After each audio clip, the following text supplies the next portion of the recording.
స్తోత్రం. హల్లెలూయా. దేవుని పరిశుద్ధ వాక్య భాగంలో నుండి మార్కు సువార్త 9వ అధ్యాయము 19వ వచనాన్ని మూలవాక్యంగా నేనే చదువుతున్నాను. దయచేసి పరిశుద్ధ బైబిల్ ఉన్న వారు తెరిచి చూడండి, లేని వారు ఆలకించవలసిందిగా మనవి చేస్తున్నాను.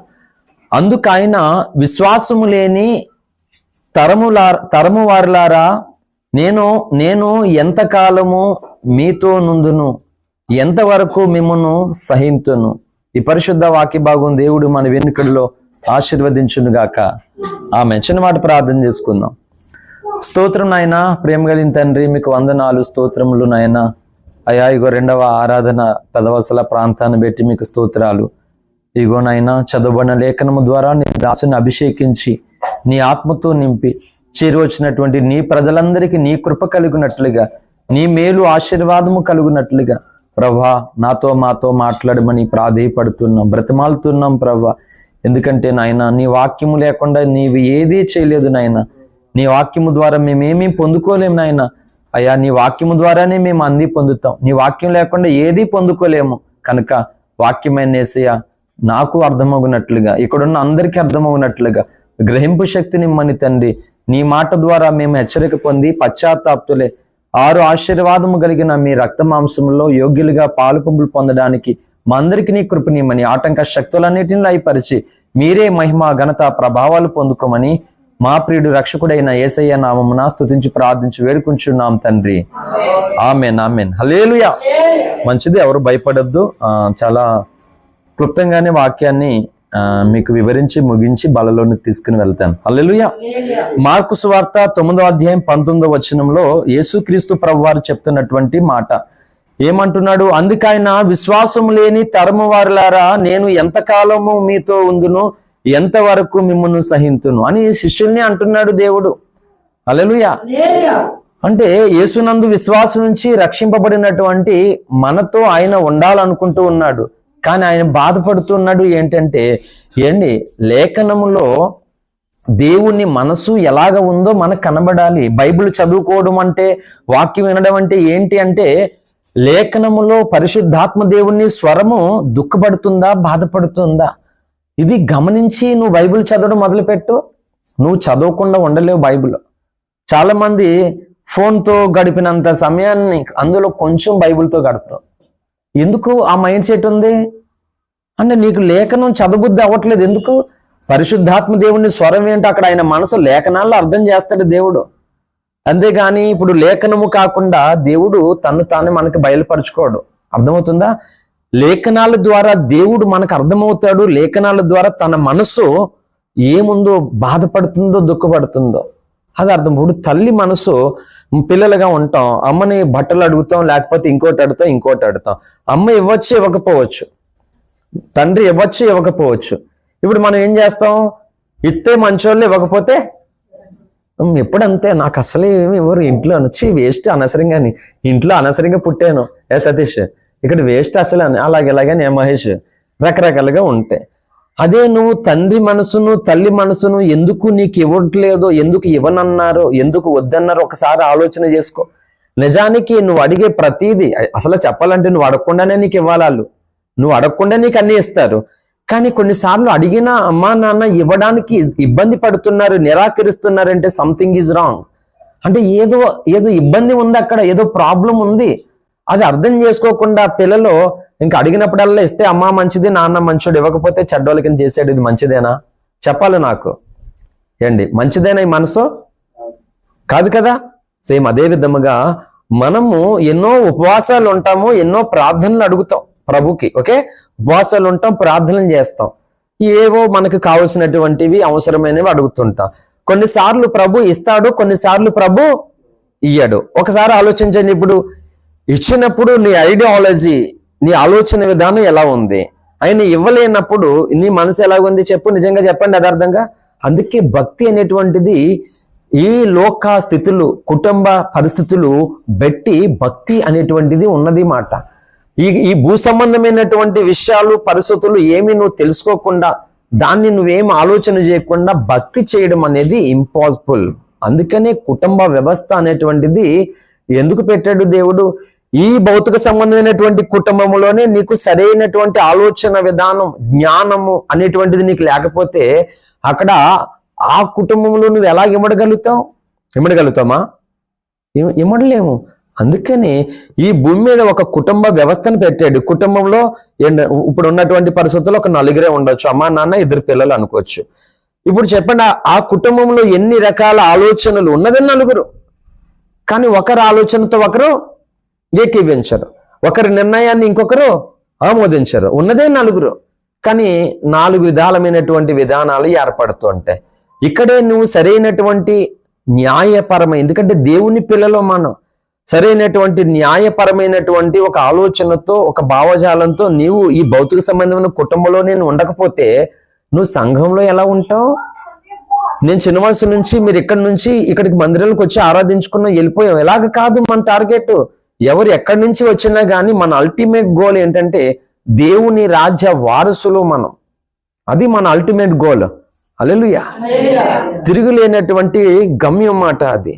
అక్కడికి మనం చేరడానికి మన భావజాలం, మన ఆలోచన విధానం అనేది చాలా ఇంపార్టెంట్. అందుకని లేఖనాలు, బైబిల్ మీరు చదువుతున్నప్పుడు అయినా సరే మీకు ఎంతో, ఇది ఒక బైబిల్ స్టడీ లాంటిది మాట.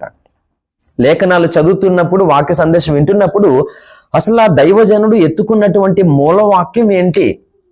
ఆ మూలవాక్యంలో దేవుని యొక్క స్వరము బాధపడుతూ ఉందా, ఘోషిస్తూ ఉందా, దుఃఖపడుతుందా, దేవుడు సంతోషిస్తూ ఉన్నాడా? ఇది మనం అర్థం చేసుకోవాలి ఫిజికల్ గా.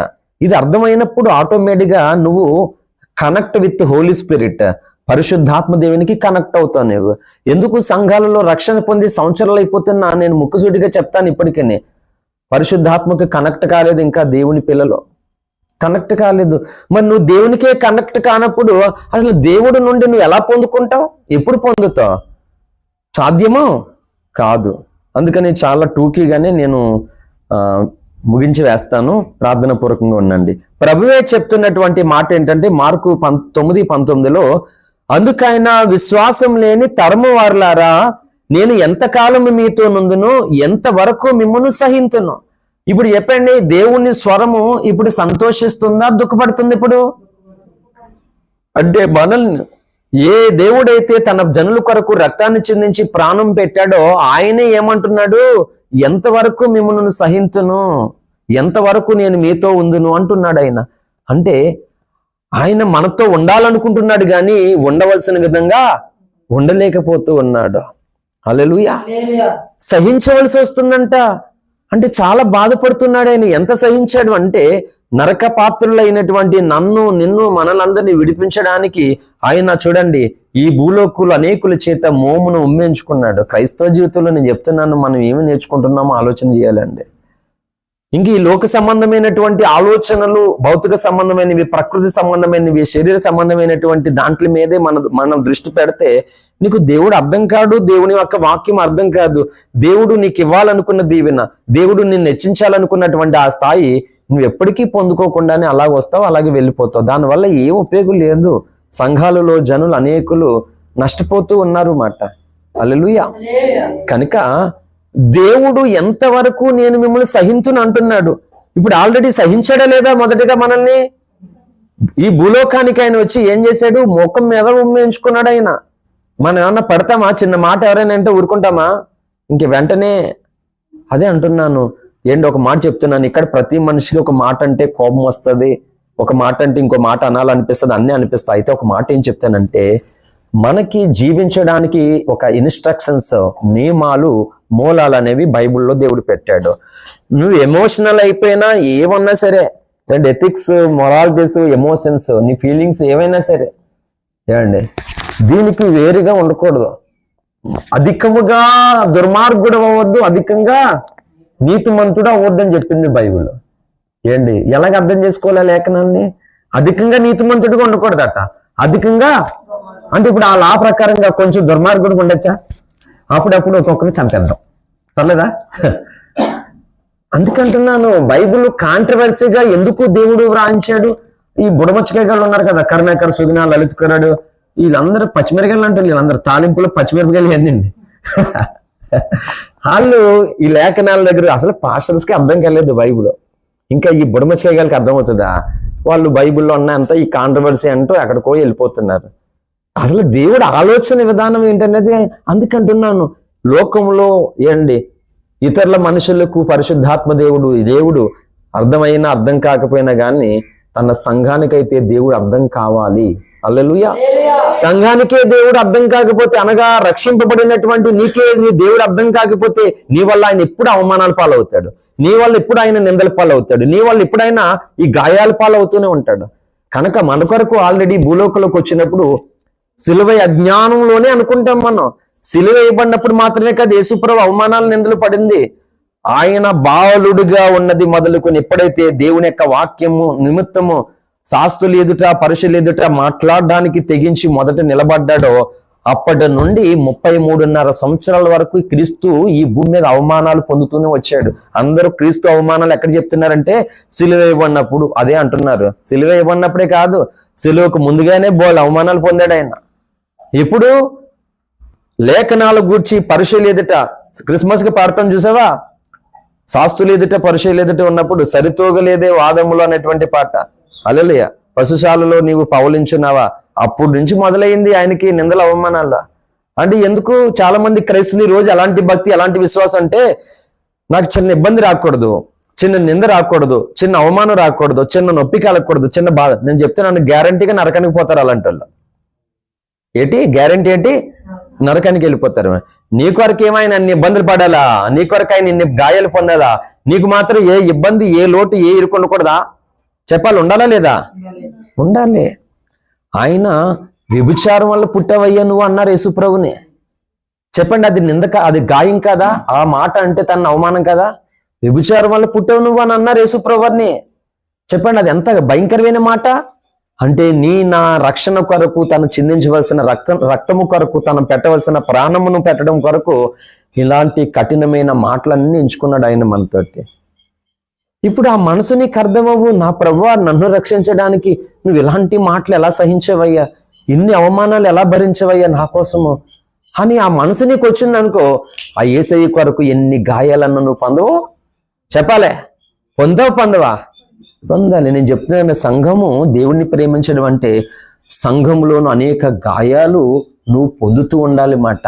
వాళ్ళకి అత్యధికమైన ఘనత ఇస్తాడు దేవుడు. సంఘాన్ని ఏం పట్టించుకోకుండా ఎవరికి వాళ్ళు వచ్చి వెళ్ళిపోయే వాళ్ళు అంటే ఏముండదు అసలు. సంఘము నిమిత్తం నువ్వు నలిగిపోవాలి, కరిగిపోవాలి, గాయ పొందాలి, బాధపడాలి. అంతా మంచి చేస్తే చివరికి నిందలు నీకే రావాలి. మాకు చూడు మంచి కార్యాలు చేస్తాం, చివరికి తిట్ల అవమానాలు మాకు వస్తాయి. తిట్ల అవమానాలు ఎన్నో వస్తాయో దానికి మించినటువంటి ఘనతలు కూడా మాకు వస్తాయి. హల్లెలూయా. సహించాలి ఇవి నిందలు, గాయాలు, అవమానాలు, బాధలు సహించగలిగినటువంటి నాడు దానికి తగినటువంటి గొప్ప ఘనత ప్రతిఫలము ఆ తర్వాత పొందుతామాట. అందుకని చాలా మంది తమ సహోదరుల యొక్క గాయాలు కొంతమంది వేసుకోరు, వాళ్ళ బాధను కొంతమంది భరించరు మాట. అంటే ఇండివిజువల్గా ఉంటారు. బైబిల్ చెప్పింది ఏంటంటే బాడీ ఆఫ్ ద క్రైస్ట్, మనము ఒకరికొకరు అవయవలమై ఉన్నామంట. ఇప్పుడు నా కాలుకి దెబ్బ తగిలింది, కాలుకి దెబ్బ తగిలితే బొటకనేలు ఒకటే తగిలింది, ఆ వేలికే తగిలింది, అదొకటే బాధపడుతుందా? మిగతా అవయవాలకు బాధ ఉండదా? మిగతా అవయవాలు కూడా తగిలింది ఆ కాలుకి, కానీ మొత్తం కాలంతా లాగేస్తుంది. ఇప్పుడు బాడీ ఏమవుతుంది? బలహీనం అవుతుందా? అబ్బా అంటుంది, నోరు కూడా ఎన్నో అయిపోతుంది. తగిలిందేమో కాలుకి, అమ్మ మొన్నేమో తనకి తగిలింది, నాకు తగిలింది. నొప్పి అయినప్పుడు అబ్బా అన్నావా? చెప్తున్నాను, ఈ ఏలికి తగిలితే ఏడాలి, అదే బాధపడాలి. మరి ముళ్ళంతా కన్నులు ఎందుకు ఏడుస్తున్నాయి, నోరు ఎందుకు బాధపడుతుంది అంటే అర్థం ఏంటి? ఇవన్నీ కూడా శరీరంలో అవయవాలు గనక ఒక్క అవయవానికి నష్టం కలిగిన మిగిలిన అవయవాలు ఆటోమేటిక్గా అన్ని సఫర్ అవుతూ ఉంటాయి. అలాగే సంఘంలో ఈ విధమైనటువంటి ఆలోచన రావాలి నీకు. ఎవరికి వాళ్ళు యమునా తీరుగా ఉండకూడదు సుమా. అర్థమవుతుందా? నీ సహోదరుడి కష్టకాలంలో, నీ సహోదరి కష్టకాలంలో ఉన్నదా, నువ్వు నీ మట్టుకు నువ్వు ఏం పర్లేదు వెళ్ళిపోవడం కాదు. నీవు వారి కొరకు నువ్వు కన్నీరు విడవగలగాలి. వాళ్ళకి గాయమైంది, వాళ్ళకి అవమానం కలిగింది, నీ కన్నుల్లోంచి నీళ్లు రావాలి మాట. ఇది బాడీ ఆఫ్ ద క్రైస్ట్ అంటేనే. నీకంటే నీ సహోదరుని ఘనుడిగా ఎంచుకోమని చెప్పింది. ఎప్పుడు వస్తారు ఇక్కడికి సంఘాలు? అసలు మూలాలు లేవు. అందుకన్నాడు కాలాన్ని పెట్టి చూస్తే మీరు బోధకులుగా ఉండవలసిన వారిగా ఉండరుగా. దేవోక్తుల్లో ఒకటి మొదటి మూల పాఠాలు మీకు మరలా బోధించవలసి వచ్చింది. ఎంత ఘోరమైనటువంటి స్థితి తెలుసా ఇది. అందుకంటున్నాను, వాక్యాన్ని బోధించడానికి 2-3 ముక్కలు ప్రిపేర్ అయ్యి వచ్చేది కాదు. అసలు వాక్యం దగ్గరికి వెళ్తే ముగించడానికి ఎలా అవుతుంది? సాధ్యమే కాదు. అసలు ఒక వాక్య సేవకుడు ఒక వాక్యాన్ని ఓపెన్ చేస్తే అసలు ముగించడం చాలా కష్టం. చాలా మంది అనుకుంటారు ఇంకా ముగించలేదంటే ఇంతసేపు పాస్టర్ గారు అంటే ఇంతసేపు కాదు. అసలు అక్కడ పరిశుద్ధాత్మ దేవుని యొక్క స్వరం ఘోషిస్తూ ఉంది, దుఃఖపడుతూ ఉంది. ఇప్పుడు ఏం చేయాలి దానికి విరుగుడు అంటే ఆ స్వరం అర్జెంటుగా సంతోషించాలి మాట. అని దుఃఖదినం మనం అనుకుంటాం మనకి ఏ వాగ్దానాలు కావాలంటే నీ దుఃఖదినములు సమాప్తం అంటే ఆమేన్ హల్లెలూయా స్తోత్రం. మరి ఆయన దుఃఖపడుతున్నాడు, అది సమాప్తి చేయవా? అర్థమవుతుందా సంగమా? ఆయన దుఃఖపడుతున్నాడు మనల్ని పెట్టి, మరి అది సమాప్తి ఎప్పుడవుతుంది చెప్పు? ఈ విధముగా వాగ్దానాలు చేసుకో. ఆయన వాగ్దానాలు నువ్వు పొందుతున్నావు. మరి నీ వాగ్దానం ఏమన్నా యేసయ్య పొందాడు? ఏమన్నా యేసయ్య నువ్వు భయపడకు, నీకెందుకు, నేనున్నాను కదా అని చెప్పావు ఎప్పుడైనా? నమ్మకం లేదు దేవుడికి. ఈరోజు ఎంత ప్రేమించినా, ఎంత కృప చూపించినా, చచ్చిపోతున్నటువంటి ప్రాణాపాయ పరిస్థితుల్లో మనల్ని చనిపోకుండా మనల్ని కాపాడి ఇంత గొప్ప రక్షణ ఇచ్చాడు. నేను చెప్తున్నాను అందరికీ కూడా, మనం ఇంకా రక్షణ పొందక మునుపు ఎన్నో మార్లు చనిపోయేటువంటి ప్రమాదాలు మన జీవితంలో కలిగాయా లేవా? అసలు పుట్టినప్పుడే చచ్చిపోవాల్సినటువంటి వారు మనం, అవునా కదా? అసలు మొదటి ప్రమాదం మనకి ఎప్పుడు చెప్పినా అమ్మ కడుపులో మొదటి ప్రమాదం మనకి. అసలు మరణించి ఎప్పుడు మనం జయించి బయటకు వచ్చామంటే తల్లి గర్భంలోనే చచ్చిపోవాలి మనం, న్యాయ ప్రకారంగా, రూల్ ప్రకారంగా. కానీ మొదటిసారి ఆ గర్భంలోనే దేవుడు మనల్ని బ్రతికే వారిగా చేశాడు. మొదటి అద్భుతం అది మన జీవితంలో భూమి మీద, తెలుసా మీకు? హల్లెలూయా. చాలా మంది యాక్సిడెంట్ అయింది, అమ్మో చచ్చిపోతున్నాం, నేను కాలు బుర్ర పగలాలి, చచ్చిపోతున్నా, లేకపోతే హాస్పిటల్లో ఉండాలి, కానీ కాలుకే తగిలింది. కానీ మొదటిసారి గర్భంలోనే చచ్చిపోవాలి మనం. చెప్పండి, ఎన్ని పిండాలు రాలిపోవట్లేదు కడుపులో, అవునా కదా? ఎంతమంది పుట్టిన వాళ్ళు చనిపోవట్లేదు, అవునా కదా? కానీ అలాగ దేవుడెవరో తెలియకుండా మనము పుట్టేసాము, చాలా రోజులు సంవత్సరాలు పెరిగేసాము, పెద్దవాళ్ళం అయిపోయాం. ఆ తర్వాత నీకు నాకు దేవుడు ఎంత గొప్ప రక్షణ ఇచ్చాడు. నా 10th ఎండింగ్ లో, ఇంటర్మీడియట్ ఫస్ట్ ఇయర్ లో దేవుడు ఈ రక్షణ భాగ్యం నాకు ఇచ్చాడు. హల్లెలూయా. కనుక మనం ఇది ఆలోచన చేయాలి. అది ఏమీ తెలియకుండా మనం ఎలాగ ముందుకెళ్ళిపోతాం? దేవుడు మనల్ని ఎంతో సహిస్తున్నాడు. అలాగా ఎన్నో రక్షణ ద్వారాలు తెరిచి, ఇగో నా జీవితంలో ఈ ఇరుకు ద్వారా, ఈ అవమానాల ద్వారా, ఈ అప్పుల సమస్యలతో, ఈ రోగము, ఇలాంటి పరిస్థితుల్లో దేవుడు ఏం చేశాడంటే నీకు రక్షణ ద్వారాన్ని అక్కడ పెట్టాడు అన్నమాట. అలాగా ఎంతో మంది, ఒక సేవకుడు సాక్ష్యం చెప్పాడు, 100 కోట్లు అప్పయ్యాడట, బిజినెస్ లాస్ అయిపోయింది. అతడు సేవకుడు కాదు, అతడు ఒక అన్యజనుడు, ఒక బిజినెస్ లో లాస్ అయ్యాడు. ఇప్పుడు చాలా పీక లోతులో పడిపోయాడు. చచ్చిపోదామని చెప్పేసి రైల్వే ట్రాక్ దగ్గరికి వెళ్ళిపోయాడట. ఇంకా ట్రైన్ వచ్చి గుద్దేస్తుంది అన్నమాట. ప్రభు వెళ్ళి చేయి పట్టుకుని పక్కకి తీసుకొచ్చాడట. ఆ తర్వాత ఎవరు తీశారో లేరు, కనబడలేదు. నేను విన్నాను హైదరాబాద్ లో, ఎవరో కాదు సాక్ష్యము, పరలోక నేస్తం మినిస్ట్రీ వ్యవస్థాపకులు ఐజాక్ గారు. హల్లెలూయా. అప్పుడు ఎవరు నన్ను చచ్చిపోదాం అనుకున్నాను, ఎవరు నన్ను కాపాడింది ఎవరు అంటే, ప్రభు నా కుమారుడా నేను, ఎవరు అంటే నేను ప్రభు నేను చెప్పాడట, నా సాక్షిగా ఉండాలి నువ్వు అని చెప్పేసి. అలాగే చాలా మందిని చాలా రకాలుగా దేవుడు నిలబెట్టాడండి. మనం ఎన్నో ప్రమాదాలు దాటిపోతున్నాయి. నార్మల్గా ఇప్పుడు చెప్పాను అక్కడ, దేవుడు మేలు చేసి, దేవుడు స్వస్థపడితే, దేవుడు ప్రాణాపాయ స్థితి నుంచి కాపాడితే సింపుల్ గా టీ కోటం, రొట్టు కోటం, భోజనాలు కోటం ఎట్టేసుకుని ఆమె స్తోత్రం అల్లెలే అయిపోయింది అనమాట. ఈ కోటలు ఎట్టుకోవడానికి ఒక ప్రాణాన్ని ఇచ్చేది దేవుడు మనకి, చెప్పండి. నువ్వు ఏదో కోట పెట్టేసుకుని దేవుడికి చిన్న మాట చెప్పేయడానికి, అలా చేయడానికి దేవుడు చచ్చిపోయే మనల్ని కాపాడి గొప్పరక్షింది కోటాలు ఎట్టుకోవడానికి కాదు, నిన్ను క్రీస్తు కొరకు సాక్ష్యాలు ఇవ్వడానికే. హల్లెలూయా. అనేకులు నీ కోటలు ఎట్టాలన్నమాట. హల్లెలూయా. ఇప్పుడు చనిపోయినటువంటి మనిషి కొరకు జ్ఞాపకార్థ కోరికలు పెడతామా లేదా? అవునా కదా? చెప్పండి. అలాగే క్రీస్తు సాక్ష్యాలు వినడము కొరకు అనేకులు కూడుకులు పెట్టుకుని నన్ను సాక్ష్యాలకి, వాక్యాలకి పిలవాలన్నమాట. అనేకులు ఎంత గొప్ప స్థాయిలోకి నువ్వు వెళ్ళాలని కోరుకుంటే, మనం ఆలోచన ఏం కోరుకున్నాం? మన ఆదివారం చెప్పాను కదా, ఎమ్మెల్యే దగ్గరికి వెళ్ళారు పిల్లకాయలు అందరూ కలిపి ఊరి సమస్య కోసం వెళ్తే పెన్సిల్ కావాలని అడిగేటట్టు ఎమ్మెల్యేని. అది ఆయనకు అవమానం కాదు? అలాగ మాట. అసలు దేవుడు ఆలోచన విధానం వేరు మన పట్ల. ఇప్పుడు నీ పుట్టినరోజు వస్తుందని నీకు నీ యొక్క, లేకపోతే నీకు ఇంకోటి వస్తుంది, నీ ఇంకోటి వస్తుందని తల్లిదండ్రులు ఒక ఆలోచన కలిగి ఉన్నారు. పాపకి ఇది కొనివ్వాలి, బాబుకి ఇది కొనివ్వాలి అని ఆలోచన ఉంది. వాళ్ళ పరిమితులకు మించి నీకు నాకు ఏదో ఒకటి చెయ్యాలని మన తల్లిదండ్రులకు ఉన్నది. నువ్వు ఇంకా అడగకముందే వాళ్ళు ఏదో చెయ్యాలనుకుంటున్నారు. తగిన సమయం అందు చూసి వాళ్ళ శక్తికి మించి ఏదో ఒకటి చేస్తారు. ఈరోజు డబ్బులు ఎక్కువైపోయా మన పిల్లల్ని ప్రైవేట్ స్కూల్లో చదివించేది? ఎక్కువైపోయా? రేపు పొద్దుట వాళ్ళు మంచి భవిష్యత్తు ఉండాలనే కదా చదివించేది మన కష్ట పరిస్థితుల్లో. వాళ్ళు చదివించకపోతే ఈ రోజు ఆడపిల్లని చదివించాలంటే ఆడపిల్లని పెళ్లి చేసి మంచి కట్నం ఇచ్చి మంచి సాంబారి సెలవుడే ఏంటి ఇవన్నీ పెట్టి మంచిగా పంపించవచ్చు చదివించడం కంటే. ఒక చదువుకు అయ్యే డబ్బు చక్కగా మంచి మంచి ఉన్నతగా ఒక ఆడపిల్లని అత్తోండి పంపించవచ్చు. చదువుకు అంత అయిపోతుంది రోజు. అమ్మా కాంచని పెట్టిన చదువు డబ్బు వాడికి పెళ్లి చేసేది అయిపోయింది, సరిపోయింది. హల్లెలూయా. కానీ పెళ్ళే చదివే అని, సరే పెళ్లికి తర్వాత కష్టపడదాం, ముందు చదివించడానికి కష్టపడదాం అని తెగించే తల్లిదండ్రులు పూనుకుంటున్నారా లేదా? మన ప్రభువు కూడా మన కొరకు కూడా చాలా కీర్తనలు చెప్తాడు దావీదు. మన ప్రభు అంట 139వ కీర్తన అనుకుంటాను, ఒకసారి చూడండి. స్తోత్రం. అక్కడ ఏమని ఉంటదంటే, నీ కొరకు ఆయన తలంపులు బహు విస్తారములంట, విసుగ కంటే. 139 అనుకుంటాను, చూడండి ఒకసారి. 139వ కీర్తన 17. దేవా నీ తలంపులు నాకెంత ప్రియమైనవి, వాటి మొత్తం ఎంత గొప్పది, వాటిని లెక్కించదని అనుకుంటున్నా, అవి ఇసుక కంటే లెక్కకు ఎక్కువై ఉన్నవి. హల్లెలూయా. చెప్పండి. ఇప్పుడు దేవుని మనసును ధ్యానం చేసినటువంటి భక్తుడు, అతడి రిప్లై ఎలాగుందంట? దేవా అంటూ ఉన్నాడు, నీ తలంపులు నాకెంత అంటే దేవుని తలంపు అంట భక్తుడికి ఏమైంది? ప్రియమైనది. మరి మనకు అనిపిస్తుందా లేదా? ప్రియమైనదిగా దేవుని ఆలోచన, తలంపులు, ఊహలు ప్రియమైనగా ఎంచబడాలట మనకి. దావీదు అనుభవంలోకి వెళ్ళిపోయాడు.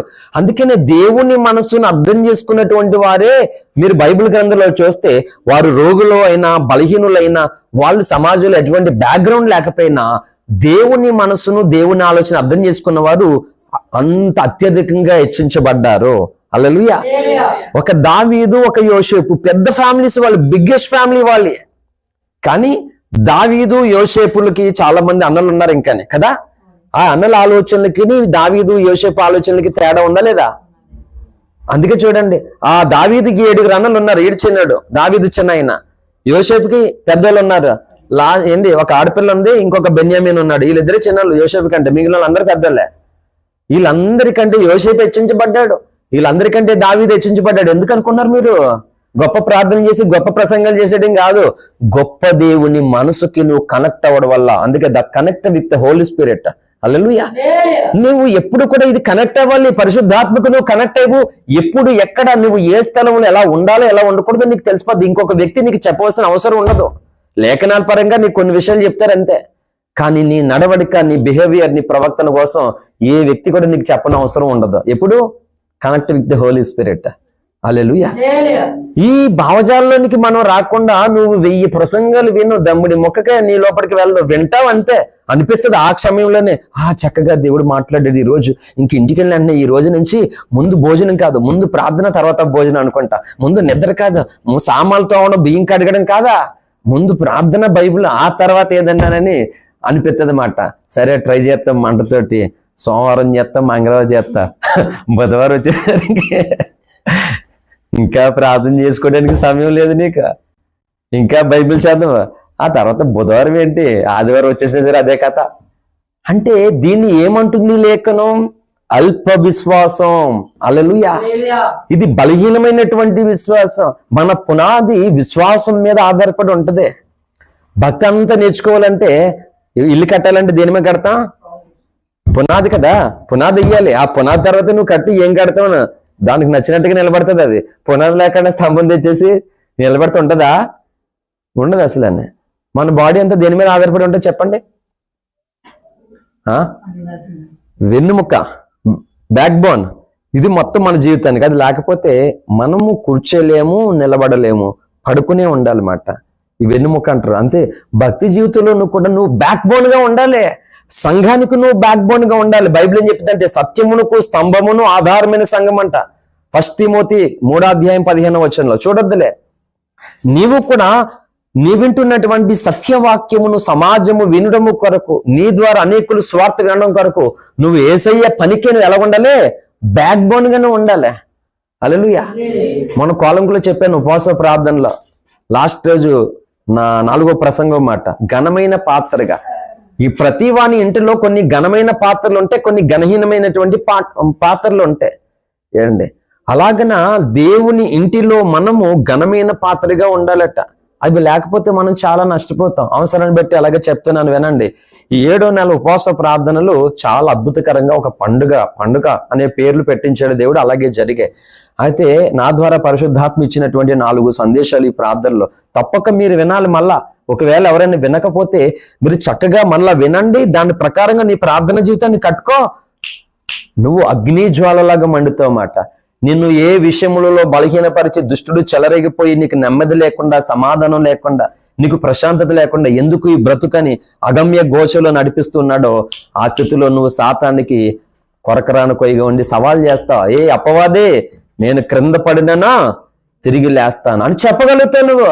అలా చెప్పడానికి పరిశుద్ధాత్ముడు ఇచ్చినటువంటి మొదటి సందేశం యానంలో అసలైనటువంటి అభివృద్ధి.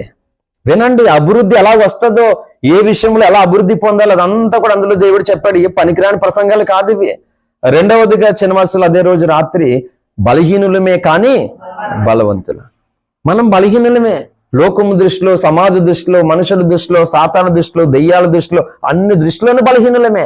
కానీ గొప్ప దేవుని కొరకు బలమైనటువంటి కార్యాలు జరిగిపోతే నీలోంచి బలహీనులమే కానీ బలవంతులు మాట. హల్లెలూయా. అది మొదటి రోజు అయిపోయింది. రెండో రోజు పగలు ఇక్కడే ఏంటి? పొందుకోవడం, పోగొట్టుకోవడం. ఇది కూడా నీకు అర్థం కాకపోతే దేవుడు ఇస్తున్న విలువైనవన్నీ నువ్వు పోగొట్టుకుంటావు. ఎప్పటికైనా ఇప్పుడు పోగొట్టుకుంటావు. అందుకే మన జీవితంలో ఏమి పొందుకోవాలో, ఏమి పోగొట్టుకోవాలో చాలా తెలుసుకోవాలి. ఏంటి భక్తులు ప్రాపర్టీస్, ధనంలో ఎంతో విలువైనవి పోగొట్టుకున్నారు దేవుని కొరకు. అర్థమవుతుందా? ఈరోజు చాలా మంది భౌతికమైన సంతోషాల కొరకు శ్రేష్టమైనటువంటి ఈవులను, ఆశీర్వాదాలను పోగొట్టేసుకుంటున్నారు. హల్లెలూయా. నువ్వు తెలివైన వ్యక్తి అయితే నువ్వు పొందుకునేది పరలోక రాజ్యంలో నిన్ను ఘనపరిచేలాగా ఉండాలి. హల్లెలూయా. పొందుకునేది అలాగ ఉండాలి. అందులో మొదటిది ఏంటంటే బాప్తిజం పొందుకోవాలి. ఏరా మహేష్? హల్లెలూయా. సంతోష్, బాప్తిజం పొందుకోవాలి. పెళ్ళిడికి వచ్చింది. హల్లెలూయా. సిద్ధపరచండి అమ్మా, సిద్ధపరచండి. పొందుకోవాలి. అది ఎక్కడికి వస్తుంది? నిత్యత్వానికి వస్తుంది అన్నమాట. ఇలాగ భూమి మీద కొన్ని ఉన్నాయి, అయ్యే వస్తాయి నిత్యత్వానికి. ఏంటి, నేను 6 ప్యాక్ బాడీ పెంచాను. పరలోకంలో ఒక దేవత, ఏ జోసఫ్ మంచి బాడీ పెంచావు, ఏం తిన్నా, పచ్చినయ్యా, పచ్చిపాలా, పచ్చికోడి గుడ్డ అని ఎవరినో అక్కడ వస్తాడా? ఎవడో రాడు అసలనే. ఏమి ఇయ్యి, ఏం పొందుకోవడానికి ఇయ్యి చెప్పండి, అవునా కదా? కాబట్టి ఆరోగ్యము కంటే ఆత్మీయత ఎక్కువ కావాలి నీకు. ప్రతి వ్యక్తికి భూమి మీద ఆరోగ్యం ఎంత అవసరమండి. ఇప్పుడు ఈ మధ్యకాలంలో మాటికి ప్రతి నెలలో దుష్టుడు ఎంత శోధించి ప్రతి ఉపవాస ప్రార్థనలో నా ఆరోగ్యం పాడైపోతూనే వచ్చింది. ఏదో రకంగా పాడు చేసాడు వాడు, అవునా కదా? పాడు చేస్తూనే వచ్చాడు ఏదో రకంగానే. ఆడు నన్ను మతనికి వాక్యమే చెప్పకుండా చేయలే. ఆడు ప్లాన్ నేను పడుకున్నా చెప్పేస్తాను అవసరం అయితే. హల్లెలూయా. మరి ఆడు ఏదోలాగా గడిపిందాం అనుకున్నాడు మనల్ని. అలాగే ఎలా ఉండిపోదాం? ఏంటి, అవసరమైనప్పుడు తప్పకుండా ఇంకెవరూ లేరు అక్కడ నిలబడాలంటే నించుంటాను. నించోడానికి అవకాశాలు అయితే ఇలా కూర్చుంటాను. ఇలా కూర్చోడానికి అవకాశం పోతే ఇలా పడుకుని లైవ్ పెట్టేస్తాను. ఏం పడుకుని లైవ్ అంటే ఎంత కష్టం వచ్చిందో పాస్టర్ గారికి పడుకుని చెప్తున్నాడంటే ఈ ప్రసంగం ఖచ్చితంగా వినాలనుకుంటాడా లేదా నాకు తెలిసినప్పుడు. నిలబడిన ప్రసంగాలు కంటే పడుకున్న ప్రసంగాలు ఇంకా గొప్ప పని చేస్తాయి. నేను 50 రోజులు ఉపవాసం చేసినప్పుడు, 1 పాయింట్ రక్తంతో 50 రోజులు ఉపవాసం చేసినప్పుడు, అప్పుడు మా అమ్మ హోప్ హాస్పిటల్లో ఉంది, చావు బ్రతుకుల మధ్య. అప్పటికే డాక్టర్ చెప్పారు నేను ఆమె కావాలి, ఆమె బ్రతకాలనేది నా ఆశ. ఉన్నాను మొత్తానికి. మామూలుగా ఉపవాసం చేయడానికి ఓపికే లేదు అసలు. అలాంటి సమయంలో కుర్చీల్లోనే కూర్చొని ఉపవాసాలు చేయడం మొదలుపెట్టాను. తర్వాత ముగింపులోకి వచ్చేసరికి మంచం మీద పడుకుండే మొత్తం 50 రోజులు మొండోడి కింద ఉపవాసాన్ని ఫినిష్ చేశాను. నేనేం చెప్తున్నానంటే, నువ్వు ఎలాంటి స్థితిలో ఉన్నా సరే నీ గురి, గమ్యస్థానం మారిపోకూడదు. హల్లెలూయా. సుఖం వచ్చిందని గురి మారిపోకూడదు, కష్టం వచ్చిందని గురి మారిపోకూడదు. ఇలా కష్టాల్లో, సుఖాల్లో నువ్వు గురి మారిపోతే గమ్యానికి దూరం అయిపోతావు నువ్వు. హల్లెలూయా. గమ్యానికి ఎప్పుడు చేరుతావు? ఇప్పుడు పాడినటువంటి పాటలో సోదరుడు, నే సాగిదా ఎవరితోటి? వెనక శత్రుల్లో ఎంటాడేస్తున్నారట. ఎంటాడితే ఇంక ఓపిక లేదని దొరికిపోతావా? కుక్క తడివేస్తుంది ఓపిక లేదని కరిపి చేసుకుంటావా? చెప్పండి. ఎలాగైనా సరే ఇప్పుడు నేను కాలుతో అన్నాను, ఎలాగైనా పరిగెట్టేస్తాను. ఇంకా పరిగెట్టి ఓపిక లేదు రా అని చెప్పేసి దాన్ని మెలకెట్టేస్తానమాట. అందుకని ఇంకా నాకు ఓపిక లేదు, పరిగెత్తలేను, కరిసేసుకొని ఇంక నచ్చినట్టుగా వదిలేస్తానట్టి. ఇంకా ఓపుకుంటే పరిగెట్టేస్తాను. ఓపిక లేదనుకో ఆ కుక్కని ఏదోలాగా పట్టుకోండి, అవసరమైతే సంశయం అయిపోయి దాన్ని చీల్చి అన్నాడేస్తాను అలాగా. అందుకని కాల్ ఇచ్చేసేసరి కరిసేసుకొని అప్పచెప్తానా అప్పచెప్పు. కనుక కుక్క తిరిగేస్తుంది అనుకుందాం మన అర్థం. నేను ఇప్పుడు సతీష్ పరిగెడదాం లేదా, పరుగు ఇంకా. హల్లెలూయా. వచ్చి నా కాలు మీద దివ్య ఏలి మీద పడిపోకండి అమ్మ, కాంచిన పక్కనే ఉన్నావు అసలని. అమ్మ ఉప్పేశారు కుట్లు, ఉప్పలేదంట ఇంకా. సో గురి, నేను చెప్తున్నది ఏంటంటే గురి గమ్యం ఒకటి కాదు. అర్థమవుతుందా? నేను గురి వద్దకే పరిగెడుతున్నా అన్నాడు పౌలు. అంటే గురి వద్దకు పరిగెత్తడం అంటే అర్థం ఏంటి? గమ్యానికి చేరుతున్నానని అర్థం అన్నమాట. నీకు గురి కావాలి. ఇప్పుడు గురి లేకుండా నువ్వు పరిగెడితే గమ్యం దగ్గరికి వెళ్తావా? నేను ఒకసారి పన్ను వేసాను. ఎవరికి? అగో రావణ గారు వచ్చాడు ఇక్కడికి, వాడేని వాళ్ళ బావగారు ఎవడు నవీన్ గారు కోళ్ళ నుంచి వస్తారు కదా, వీళ్ళిద్దరికి పన్ను వేసానమాట కోలంగ సంఘంలో నుండి. ఏ పన్ను మీకు చెప్తాను తర్వాత. యానంలో సైకిల్ ఎక్కాలన్నమాట వీళ్ళిద్దరన్నా. ఎక్కడికే? కాకినాడకి మాట. ఇద్దరులో ఎవరు ముందు వస్తారు అంటే, ఒకడేమో స్టాండ్ తీయకుండానే సైకిల్ దొక్కుతున్నాడు, ఒకడేమో స్టాండ్ తీసి సైకిల్ దొక్కుతున్నాడు. ఇప్పుడు చెప్పండి పిల్లలు, ఎవరు ముందు వెళ్తారు? స్టాండ్ తీసాడే కదా, తొక్కున్నాడే కదా. ఎంత గొప్ప ప్రయాణం అన్నా విమానమే ప్రయాణం చేస్తున్నాడు ఒక వ్యక్తి. ఇంట్లోకి వచ్చేస్తుంది విమానం. విమానం దగ్గరికి తిని వెళ్ళాలంటే ఇంట్లోంచి ఒక్కడికైనా బయటకు వెళ్ళాలి కదా. ఇప్పుడు కారు వస్తుంది, కారు అన్న ఇంట్లో ఉంటది కదా, ఇంటి బయట ఉంటది, గేట్ లో ఉంటది, వరండాల్లో ఉంటది బయట. కనీసం ఇంట్లో పరుపు నుంచి అయినా రూమ్ నుంచి అయినా కారు దగ్గరికి నడాలి లేదా? ఎంత గొప్ప ప్రయాణం అయినా ఒక అడుగుతో ప్రారంభించాలి. కనుక స్టాండ్ తీయకుండా సైకిల్ తొక్కుతుంటే ఎప్పటికి వెళ్తాడండి? ఎప్పటికీ వెళ్ళడం మాట. ఏంటి ఎంత దూరమైనా స్టాండ్ తీసాము తొక్కే వచ్చి ఎంత దూరమైనా వెళ్ళిపోతారన్నమాట. హల్లెలూయా. ఓఫిరయ్య గారు హైదరాబాద్ నుండి నల్గొండ ఇంచుమించు 150 కిలోమీటర్లు సైకిల్ మీద ఒక గొప్ప దైవజనుడు వస్తున్నాడు వాక్యం వినాలి నేర్చుకోవాలని. విరేచన అవుతున్నటువంటి శరీరంతో 150 కిలోమీటర్లు. విన్నారు ఎప్పుడైనా కృపణ ప్రసంగం? బోల్ సార్లు చెప్పాడు. మళ్ళా సైకిల్ ఎక్కడ అనుకున్నాం మహేష్ సందేశ్?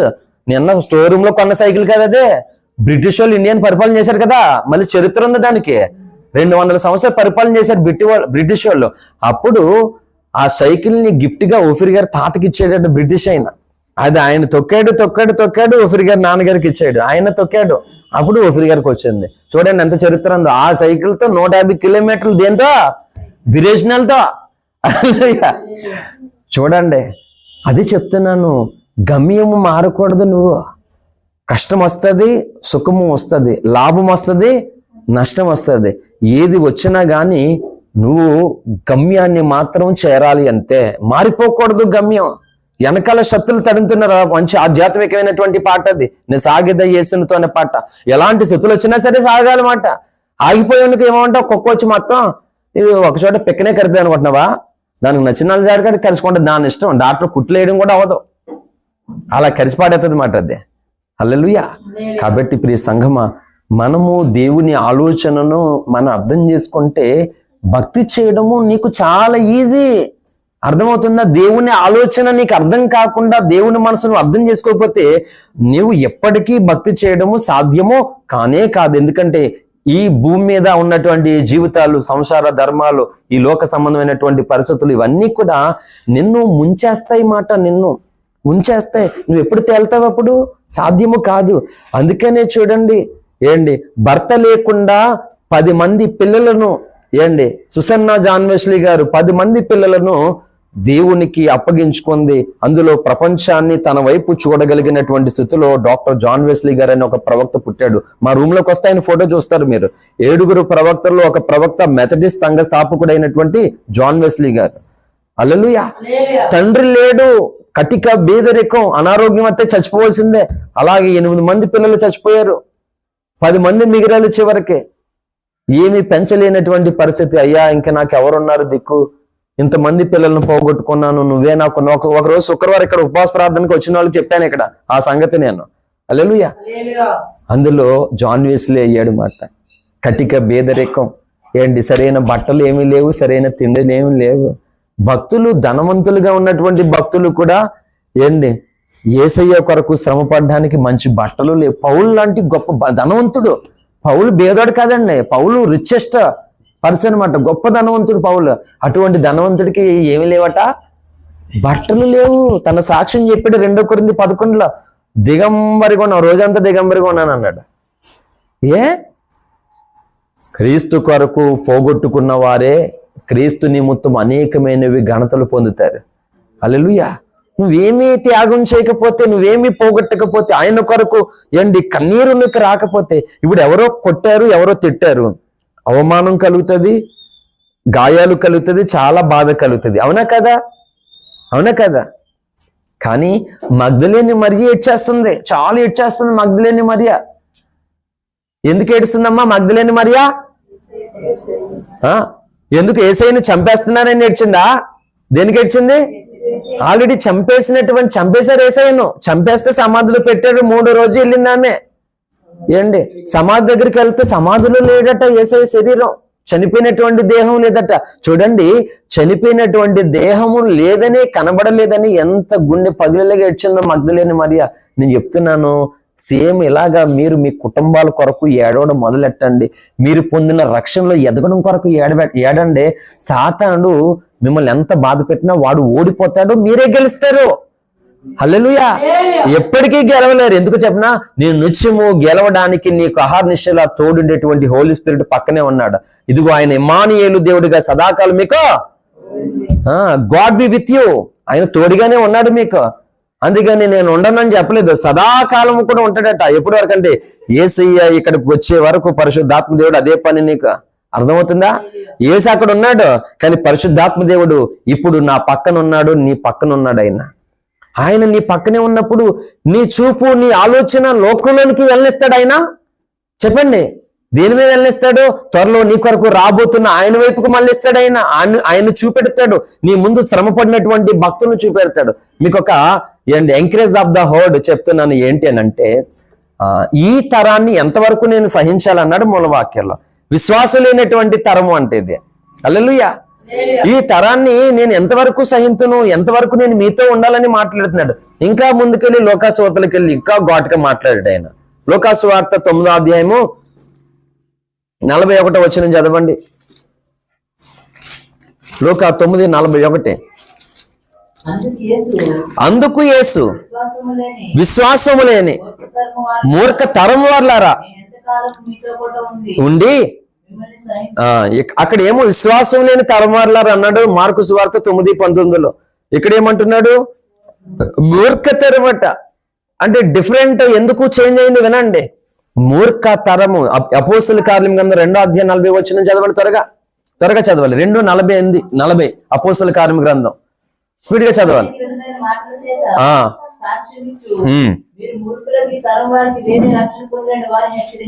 చాలండి. చూడండి ఎలాగా ముగింపులో వచ్చేస్తున్నాను. మనము ఎవరమంటే, ఇక్కడ మనం చిన్నవాళ్ళము, బలహీనలము, భేదవాళ్ళము, చదువుకోలేని వారము, చదువుకున్న వారము, జ్ఞానం వాళ్ళు, జ్ఞానం లేని వారమ్మ, ఎవరెవరో ఉన్న మొత్తానికి కావచ్చేదైనా సరే. కానీ మనము ఎవరు అంటే సృష్టికర్త అయినటువంటి దేవుని పిల్లలము, పరలోక రాజ్యానికి వారసులం. ఇక్కడ ఒకవేళ మనకు ఆస్తి అంతస్తులు లేకపోవచ్చు, కానీ పరలోక రాజ్యం యొక్క సొత్తుకి మనం వారసులను చేసాడు మన దేవుడు. హల్లెలూయా. ఇప్పుడు చెప్పండి, మనం భేదవాళ్ళు అనుకుంటామా?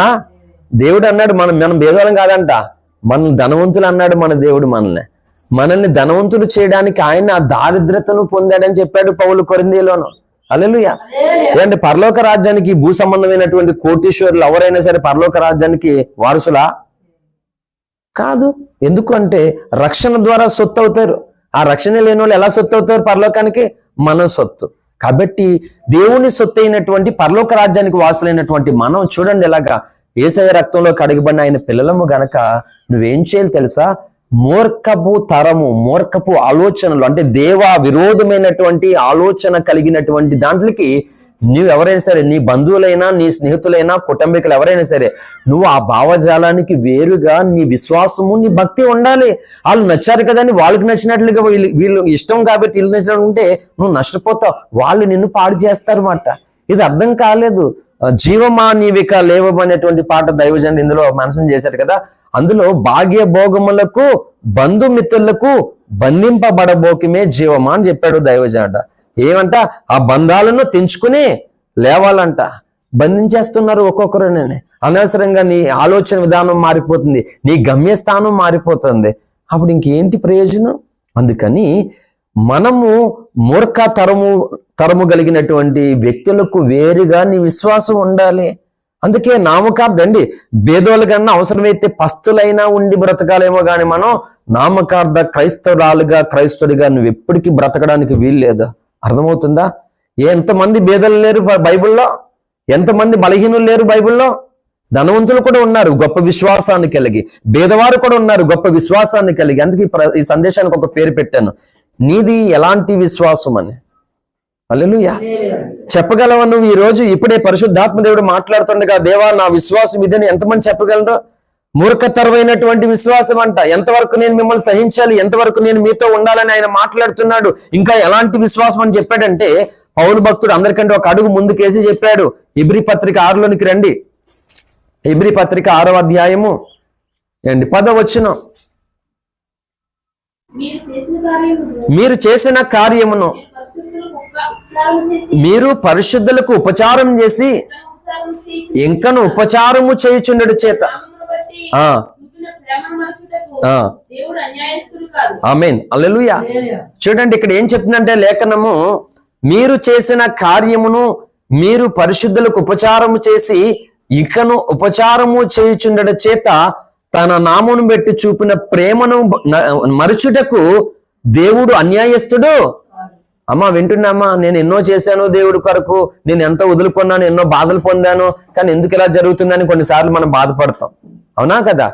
దేవుడట అన్యాయస్తుడు కాడట. అసలు నువ్వు పరిశుద్ధుల కొరకు నువ్వు చేసినటువంటి త్యాగము, కాచిన కన్నీరు, నువ్వు అర్పించినటువంటి సహకారం అంతా కూడా దేవుడు జ్ఞాపకం చేసుకుంటాడట ఆయన. అర్థమవుతుందా? కాబట్టి ఆయన అన్యాయస్తుడు కాడట. ఇది చెప్తూ దేవుడు పౌలు ఒక మాట చెప్పాడు, నేను చూపెడతాను చూడండి. ఏమన్నాడంటే హెబ్రీ పత్రిక 3వ అధ్యాయము 12వ వచనం. అందరూ జాగ్రత్తగా వినాలి. సహోదరులారా, జీవము గల దేవుణ్ణి విడిచిపోవునట్టి విశ్వాసం లేని దుష్ట హృదయము మీలో ఎవని ఎందైనను ఒకవేళ ఉండినేమో అని. చూడండి ఇక్కడ ఏం చెప్తుంది బైబిల్? సహోదరులారా అని పిలుస్తుంది. అని పిలిచి ఏం చేశారు? దేవుణ్ణి విడిచిపెట్టి దుష్ట హృదయం ఒకవేళ మీలో ఎవరైనా ఉండినేమో జాగ్రత్తగా చూసుకోవాలట. హల్లెలూయా. మనం ఏమి చూసుకోకపోతే మరి మన హృదయం పాడైపోతుంది, మన విశ్వాసం పాడైపోతుంది. విశ్వాసమే పాడైపోయినప్పుడు నీవు ఆ లోకంలోనికి చేరడం ఇంపాసిబుల్, అసంభవం మాట. చాలా నష్టపోతావు. అందుకే దేవుడు ఎంత న్యాయవంతుడో చూడండి. ఒక మాట నేను చెప్తున్నాను, గుర్తుపెట్టుకోండి. ప్రభు ఆలోచన విధానం ఎలా ఉంటుందో తెలుసా ఏండి? ఒక మాట మనం అనుకుంటున్నాం, సపోజు ఒక యాక్సిడెంట్ అయ్యింది ఎవరికో అని ఒక వార్త తెలిసింది మనకి. అయిందని తెలుసు కానీ ఇంకా క్లారిటీ లేదు కాబట్టి భయం వేస్తుందా లేదా? భయం వేస్తుంది. నిజానికి ఒకవేళ ఏ కాలన్నా చెయ్యన్నా ఏదైనా ఒకవేళ పోయినా కానీ ప్రాణానికి ఏమి చెప్పండి, ప్రాణానికి ఏం కాకూడదని కోరుకుంటాం. చాలా ఘోరమైన ప్రమాదం జరిగిన ప్రమాదం ఏదో జరిగింది కానీ కనీసం మనిషి అయినా బ్రతకాలి. కొన్ని ఏదో అవయవం కోల్పోయన్నా. నా మట్టుకు నేను చెప్తున్నాను చూడండి, నేను ఒక ప్రార్థన చేశాను నా జీవితంలో, చేస్తూ ఉంటాను. ప్రభువా, ఒక మనుషుడు ఈ భూమి మీద ఎన్నో నష్టాలు, బాధలు, కష్టాలు, ఇబ్బందులు, వీలైతే శరీరంలో కొన్ని అవయవాలు పాడైపోయినా కోల్పోయినా పర్వాలేదు కానీ రక్షణ లేకుండా ఎవరూ చనిపోకూడదు ప్రభువా. ఈ ప్రార్థన 20 సంవత్సరాలుగా మానకుండా చేస్తూ ఉన్నాను నేను నా వ్యక్తిగతంగానే. ఏం చెప్పండి, ఇది మంచిదా చెడ్డదా ఈ ప్రార్థన? ఎందుకు అంటే బైబిల్ చెప్పింది, నువ్వు అన్ని అవయవాలు కలిగి నరకానికి వెళ్ళడం కంటే ఒక చెయ్యి కోల్పోయి పరలోకంలో ఉండటం మేలు అన్నాడు. ఒక కన్ను పోగొట్టుకుని దేవుని రాజులు ఉండటం మేలు అన్నాడు దేవుడు. అవునా కదా? అన్నాడా లేదా? ఆ పాయింట్ ఆఫ్ వ్యూలో నేను ఇది చేస్తానమాట. ఒక వ్యక్తి భూమి మీద ఎలాంటి దీనస్థితి, బలహీన స్థితి, అవమానాలు, నిందలు, రోగము, అప్పులు, ఎన్ని సమస్యలు ఉన్నా కానీ ప్రవ్వా ఏ వ్యక్తి కూడా రక్షణ లేకుండా ఎవరు చనిపోకూడదు ప్రవ్వా అనేది నా ప్రార్థన మాట. హల్లెలూయా. దేవుని ఆలోచన విధానం మన మీద ఎలా ఉంటే చెప్పినా ఒక మాట చెప్తున్నాను. ఇప్పుడు ఒకరికి అనారోగ్యం ఉందండి, ఆ అనారోగ్యంతో మాటికి హాస్పిటల్కి వెళ్ళి, ఎందుకంటే ఇన్ని సంవత్సరాలు హాస్పిటల్కి వెళ్ళి ఇన్ని తిప్పలు, లక్షల రూపాయలు ఎంత అయ్యిందో, ఆ లక్షలు ఎందుకంటే ధనవంతుడిగా ఉంది నేను ఈ పాటికి చెప్తున్నాను నార్మల్గానే. ఇప్పుడు అనారోగ్యంగా ఉండి డబ్బు హాస్పిటల్కి వెళ్తే పెట్టినా ఎంత మెడిసిన్స్ వాడినా తాగదు. హాస్పిటల్ తిరగాలి, మొత్తం హాస్పిటల్ తిరుగుతుంటే ఇంకేం సమాధానం ఉంటది, ఏం ప్రశాంతత ఉంటది, ఏం నెమ్మది ఉంటది? బ్రతికే మీద ఇరక్తే చేంజ్ చేస్తుంది. ఇప్పుడు ఆ వ్యక్తికి ఏం కావాలి? ఆరోగ్యం కావాలి. ఇంకొక వ్యక్తి అప్పుల సమస్యతో ఉన్నాడు, అప్పులలో వచ్చి తిడుతున్నారు, బాధపడుతున్నారు, కష్టపడుతున్నారు, బయటకు వెళ్ళాలంటే చాలా అవమానం, బాధ కలుగుతుంది. ఇప్పుడు ఈ వ్యక్తికి ఏం కావాలి చెప్పండి సోదరులారా? అప్పుల నుండి విడుదల కావాలి. ఒక వ్యక్తికి రోగం నుండి విడుదల కావాలి. ఇంకొక వ్యక్తికి ఇంకో బాధ, పెళ్ళి చాలా కాలం అయింది, ఇంకా పిల్లలు లేరు, అందరూ గొడ్రాలు అన్నారు, ఏ కార్యక్రమానికి పిలవట్లేదు, వాళ్ళకి ఇదే నుంచి రిలీవ్ అవ్వాలి, ఇప్పుడు పిల్లలు పుట్టాలి. అంటే ఒక్కొక్కరికి ఒక్కొక్క రకమైనటువంటి బాధ, అవునా కదా? అయితే లోకం అన్ని చూస్తుంది, నువ్వు వాళ్ళందరూ నిన్ను ఇలా చూస్తున్నారని దాని కొరకే నువ్వు ఏడుస్తావు. కానీ ప్రభు న్యాయవంతుడని ఎబ్రీ పత్రిక 10 నేను ఎందుకు చదివించానో తెలుసా? 6:10. ఆయన ఎంత ప్రేమ కలిగిన వాడు, అంత న్యాయవంతుడు. ఆయన ఏం కోరుకుంటున్నాడంటే ఈ భూమి మీద నా పిల్లలకి ఆరోగ్యం లేకపోయినా గానీ వీళ్ళు పరలోకంలో ఉండాలనుకుంటాడు. ఈ భూమి మీద నా పిల్లలు అప్పుల సమస్య నుండి విడుదల పొందకపోయినా గానీ వీళ్ళు మాత్రం నరకానికి వెళ్ళకూడదు అనుకుంటారు. ఇప్పుడు చెప్పండి, దేవుడి ఆలోచన మన పట్ల గొప్పదా లేకపోతే అన్యాయం వస్తుందా? నేను అదే చెప్తాను. ఇలాగ బైబిల్ చదివాను కాబట్టి ఇప్పటికి 21 కంప్లీట్ చేసి 22 బైబిల్ చదువుతున్నాను. ఎన్ని వందల సార్లు హాస్పిటల్ బెడ్ మీద పడుకోలేదు, ఎన్నిసార్లు ఇంట్లో మంచం మీద పడుకోలేదు. ఇలాంటి సమయంలో 21 కంప్లీట్ చేసి 22 100 మంది పైగా భక్తుల జీవిత చరిత్రలు చదివాను. రంజిత్ తోఫిర్ గారు రాసినటువంటి అన్ని పుస్తకాలు చదివాను, కొన్ని డబుల్స్ కొన్ని త్రిబుల్ చదివాను. ఏంటంటే చెప్తున్నాను, ఎలాగ ఇవన్నీ చక్కగా మంచి బాడీ ఉండి చక్కగా భోజనం ఉండి ఎవరు కష్టపెట్టే వాళ్ళు బాధ పెట్టే లేరు, హ్యాపీగా తినేసి కూర్చుని మీద కాలేజ్ కూర్చొని చదివేస్తే అయిపోతుందా? రాదు. చూడండి ఎంత గొప్ప ప్రేమ కూడా మనం ఆరాధిస్తున్న దేవుడు. మనం ఈ సమస్య నుంచి విడుదల పొందాలని కోరుకుంటాం, నిజమే, వాస్తవమే. కానీ ఆయన ఏమనుకున్నాడంటే మొట్టమొదటిగా దీనికంటే అతి కష్టమైనది నీకు ఒకటి ఉంది, దీనికంటే ఘోరమైనటువంటిది ఒకటి ఉంది, దాని నుండి ఎలాగైనా నా పిల్లల్ని తప్పించాలనుకునేది దేవుని ప్రణాళిక మాట. హల్లెలూయా. అందుకే చూడండి, రోగంతో ఉన్నటువంటి లాజరు ఏమో పరలోకానికి వెళ్ళాడు, ధనవంతుడిగా ఉన్నటువంటి ధనవంతుడు ఏమో నరకానికి వెళ్ళాడు. చూడండి మీరు. చెప్పు, ఈసారి నీకు ఈ భూమి మీద కావాలనుకున్నటువంటి నువ్వు పట్టిందల్లా బంగారం, నువ్వు ఏది కోరుకుంటే అది ధనం, నువ్వు అనుకున్న దానికంటే పుష్కలంగా ధనం వచ్చి నువ్వు నరకానికి వెళ్ళిపోతావంటే చెప్పు ప్రభువా, నేను నరకానికి వెళ్ళిన పర్లేదు, నాకు ధనమే కావాలని అనగలవా? నేను నరకానికి వెళ్ళిన పర్లేదు, నాకు మంచి ఆరోగ్యం ఇచ్చాలి అని అనగలవా? అందుకే నేను ప్రార్థన చేశాను, బైబిల్లో చేయబడినటువంటి ప్రార్థన. నేనేం చేసా, ఇంత దీర్ఘకాలమైనటువంటి వ్యాధులు ప్రపంచంలో ఇంకొక లేడు ఇలాంటి రోగంతో, అటువంటి రోగంతో భరించాను. 30 ఏండ్లు పడ్డాను ఆ బాధతోటి. అయినా సరే ప్రారంభ దినాల నుండి నేను ఏ ప్రార్థన చేసింది తెలుసా? ప్రభువా, నా రోగం నుండి నేను విడుదల పొందకపోయినా పర్లేదు, కానీ నీ కృపకు నా జీవితంలో నేను దూరం కాకూడదు ప్రభువా అని ప్రార్థన చేశాను. నేను రోగం ఏమో చంపేస్తుంది, హాస్పిటల్కి వెళ్తాను, డాక్టర్ ఎప్పుడు వస్తాడో రాదు, ఆ మిషన్ కడుపులోకి పెట్టి మొత్తం మామూలుగా కాదు చుక్కలు చూపెడతాడు మొత్తానికి. మామూలుగా ఇంకా హాస్పిటల్కి వెళ్తే ఇంకా సిగ్గు అన్ని వదిలేవలసిందే కదా, అవునా కదా? ఇంకా సిగ్గు అన్ని వదిలేవలసిందే. హాస్పిటల్కి వెళ్తే మిషన్ కడుపులోకి పెట్టి మామూలుగా నలపడు, అసలు పళ్ళు కడుసు పెట్టుకుండి కన్నీళ్ళు అట్టుకుని అలా కారిపోతుండే మాట. నేను ఊహించేసుకునేవాడిని హాస్పిటల్కి వెళ్ళిపోయినట్టు, డాక్టర్లు చూసేసినట్టు, నేను ఇంటికి వచ్చేసినట్టు ఊహించేసుకునేవాడిని అనమాట. అలాగే ఎప్పుడు అవుతుందని, ఎప్పుడు పేరు పిలుస్తాడా డాక్టర్ గారు లోపలికి అని చెప్పేసి 1000 కళ్ళుతో ఎదురు చూసేవాడిని. డాక్టర్ గారు వస్తే అమ్మాయి వచ్చాడని, ఇది ఎప్పుడు పిలుస్తాడంటే అమ్మాయి పిలిచారని. లోపలికి వెళ్ళే వరకు కూడా నరకం, పళ్ళు కడుసు పెట్టుకుని నిజంగానే కళ్ళు నీళ్ళు అలా కారిపోతూ ఉండేమాట. ఇక్కడ నాకు ఎక్కే రక్తమే మా అమ్మ చూస్తే తట్టుకోలేదని హైదరాబాద్కి వెళ్ళిపోయి ఒక్కడనే, అక్కడ తులసి జల్లు ఉండేది, వెళ్ళిపోయి సంఘంలో, కేంద్ర సంఘంలోనూ నన్ను ప్రేమించే బోల్డ్ కుటుంబాలు ఉన్నాయి అక్కడ. వాళ్ళు హాస్పిటల్ బిల్ వాళ్ళు కట్టి, వాళ్ళు ఒక్కొక్కరు నాకు రక్తం ఇవ్వడానికి ఒక్కొక్కరు ముందుకు వచ్చి నాకు అలా చేశారు హైదరాబాద్లో. ఎక్కడ హాస్టర్ గారు హైదరాబాద్కి వెళ్ళి రక్తం ఇచ్చుకుంటున్నాడు, ఇక్కడ నేను హాస్పిటల్ లేవా? అసలు నా ఆలోచన ఏంటి హాస్పిటల్ మాటకి మంచం మీద ఉన్నాను, అందరూ చూడ్డానికి వస్తున్నారు, నేను స్వార్థ చెప్పలేని మోగోడిని అయిపోతున్నాను. వీళ్ళందరూ ఎలా వస్తుంటే అయ్యో పాపం బాధపడుతున్నారు, అందరూ వాళ్ళ కష్టాల్లో నాకు గుప్పులు ఇప్పిస్తున్నారు, నేను స్వార్థ ప్రకటించలేకపోతున్నాను, నేను ఎలా ఉండకూడదు అని బాధ ఉండేది. ఎన్నో రకాల ఆలోచనలతో అక్కడికి వెళ్ళి ఒంటరిగా రక్తం ఎక్కించుకునేవాడినండి. ఎన్ని పోరాటాలు, ఎన్ని వ్యతిరేక, అక్కడ రక్తం ఎక్కడో బాధ. 8 గంటలు ఒక ప్యాకెట్ ఎక్కడం అంటే ఇంపాసిబుల్, ఎవరికి అలా జరగదు అసలు అని. ఈ సూదుపోట్ల కంటే మనుషుల మాటలు ఎక్కడ లేవు, హాస్పిటల్ ఎక్కడ లేవు, అక్కడ దాకా వెళ్ళాలంటే డబ్బులు ఎక్కువైపోయేటి. ఇగో ఒక క్రమం పాడైపోకూడదు, ఒక ఆశయం ముందు లోపల అది పాడైపోకూడదు, ఆ దుర్వినియోగం పాడైపోకూడదని డాక్టర్ల సూదులు నా బాడీ ఎంత తోటాలు పడిందో మనుషుల మాటలు అంతకంటే ఎక్కువ తోటాలు పడిపోయింది ఈ బాడీ. హల్లెలూయా. అందుకే చెప్తున్నాను, ఈ రోజు నీటి ఊరలు అభిషేకము పొర్లి పొంగుతుంది బయటికి. అదే అంటున్నాను, నువ్వు ఓర్చుకో, నువ్వు సహించు, తప్పకుండా దేవుడు దానికి తగిన గొప్ప ఫలం ఇస్తాడు నీకు. హల్లెలూయా. ఒక అల్టిమేట్ ట్రూత్, తిరిగిలేని సత్యము, ఎంకరేజ్ ఆఫ్ ద వర్డ్ చెప్తున్నాను ఈ ప్రసంగం ద్వారా. ఏం చెప్పినా ఏండి, విశ్వాసం లేని మూర్ఖతరాన్ని గురించి మాట్లాడాం. అంటే ఈ విశ్వాసం లేకపోతే ఏమవుతుంది తెలుసా? నువ్వు దేవుడి మీద ఆధారపడవు. దేవుడు చేసేటువంటి దాంట్లో న్యాయాన్ని, మంచిని నువ్వు చూడలేవు. అప్పుడు నీకు శనుగు వస్తుంది, నీకు అవిశ్వాసం వస్తుంది, నీకు అపనమ్మకం వస్తుంది. Depending on the God. ఎప్పటికీ నువ్వు దేవుడి మీద ఆధారపడవు. ఎప్పుడు అనుభవం నీకు రాదు.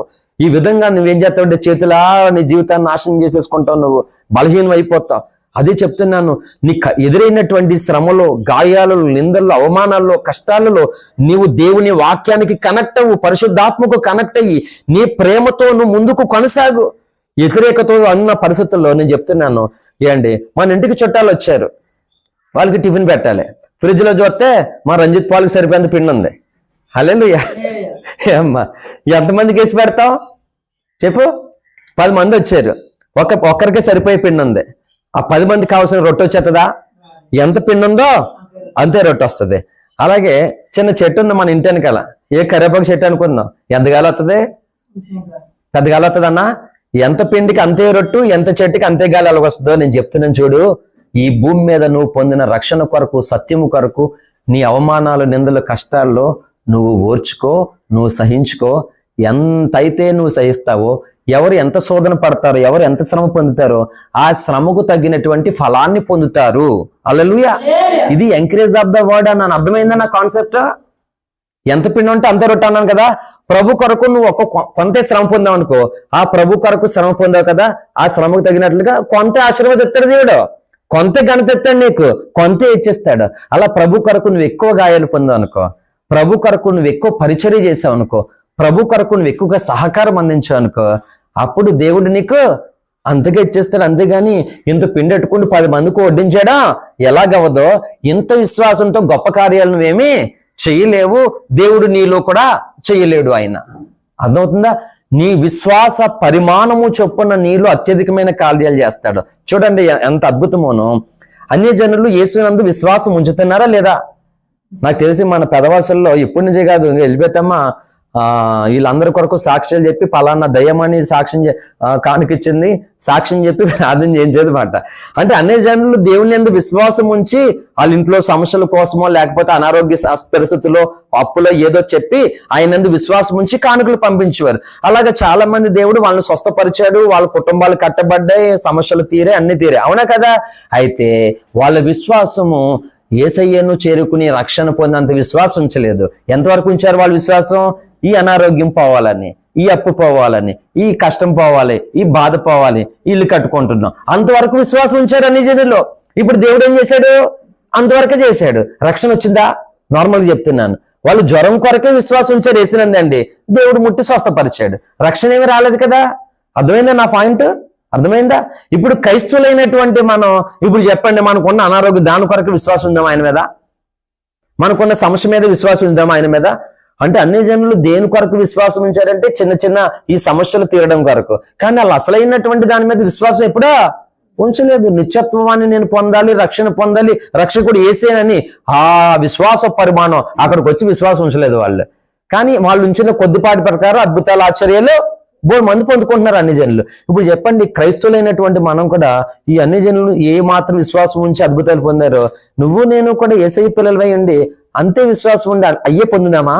చీప్ కదా అవన్నీ కూడా, చెప్పు చీప్ కదా, అవే పొందుదా. దేవుడు అంటాడు, రే లోకంలో నేను అన్యులకే ఇస్తున్నాను రే, అన్నీ వాళ్ళకే చేస్తున్నాను నేను అద్భుతాలు, నువ్వు నా కుమారుడు, నా కుమార్తె, అసలు నువ్వేట్రా అసలు పండిత పుత్ర.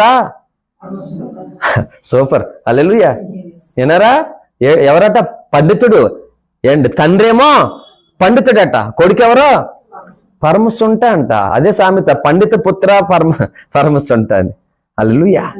మన ప్రభువు మనల్ని అలా ఎడ్యుకేట్ చేసి అలాంటి గొప్ప వాటిని అడగాలని కోరుకుంటున్నాడు మాట. నీటి మీద నడిచిన మొనగాడు. చెప్పండి, విశ్వాసం చిన్నదా పెద్దదా? అగ్నిగుండంలోనికి వెళ్ళిన మొనగాళ్ళ చిన్నదా పెద్దదా? అయ్య బాబు బురద అంటిపోతుంది, నేను రాను ఈరోజు చర్చికి. ఏండి, ఇంకా భూమి మీద అన్న తర్వాత బురద ఉండకపోతే ఏముంటది మరి? బంగారం ఉంటుందా? హల్లెలూయా.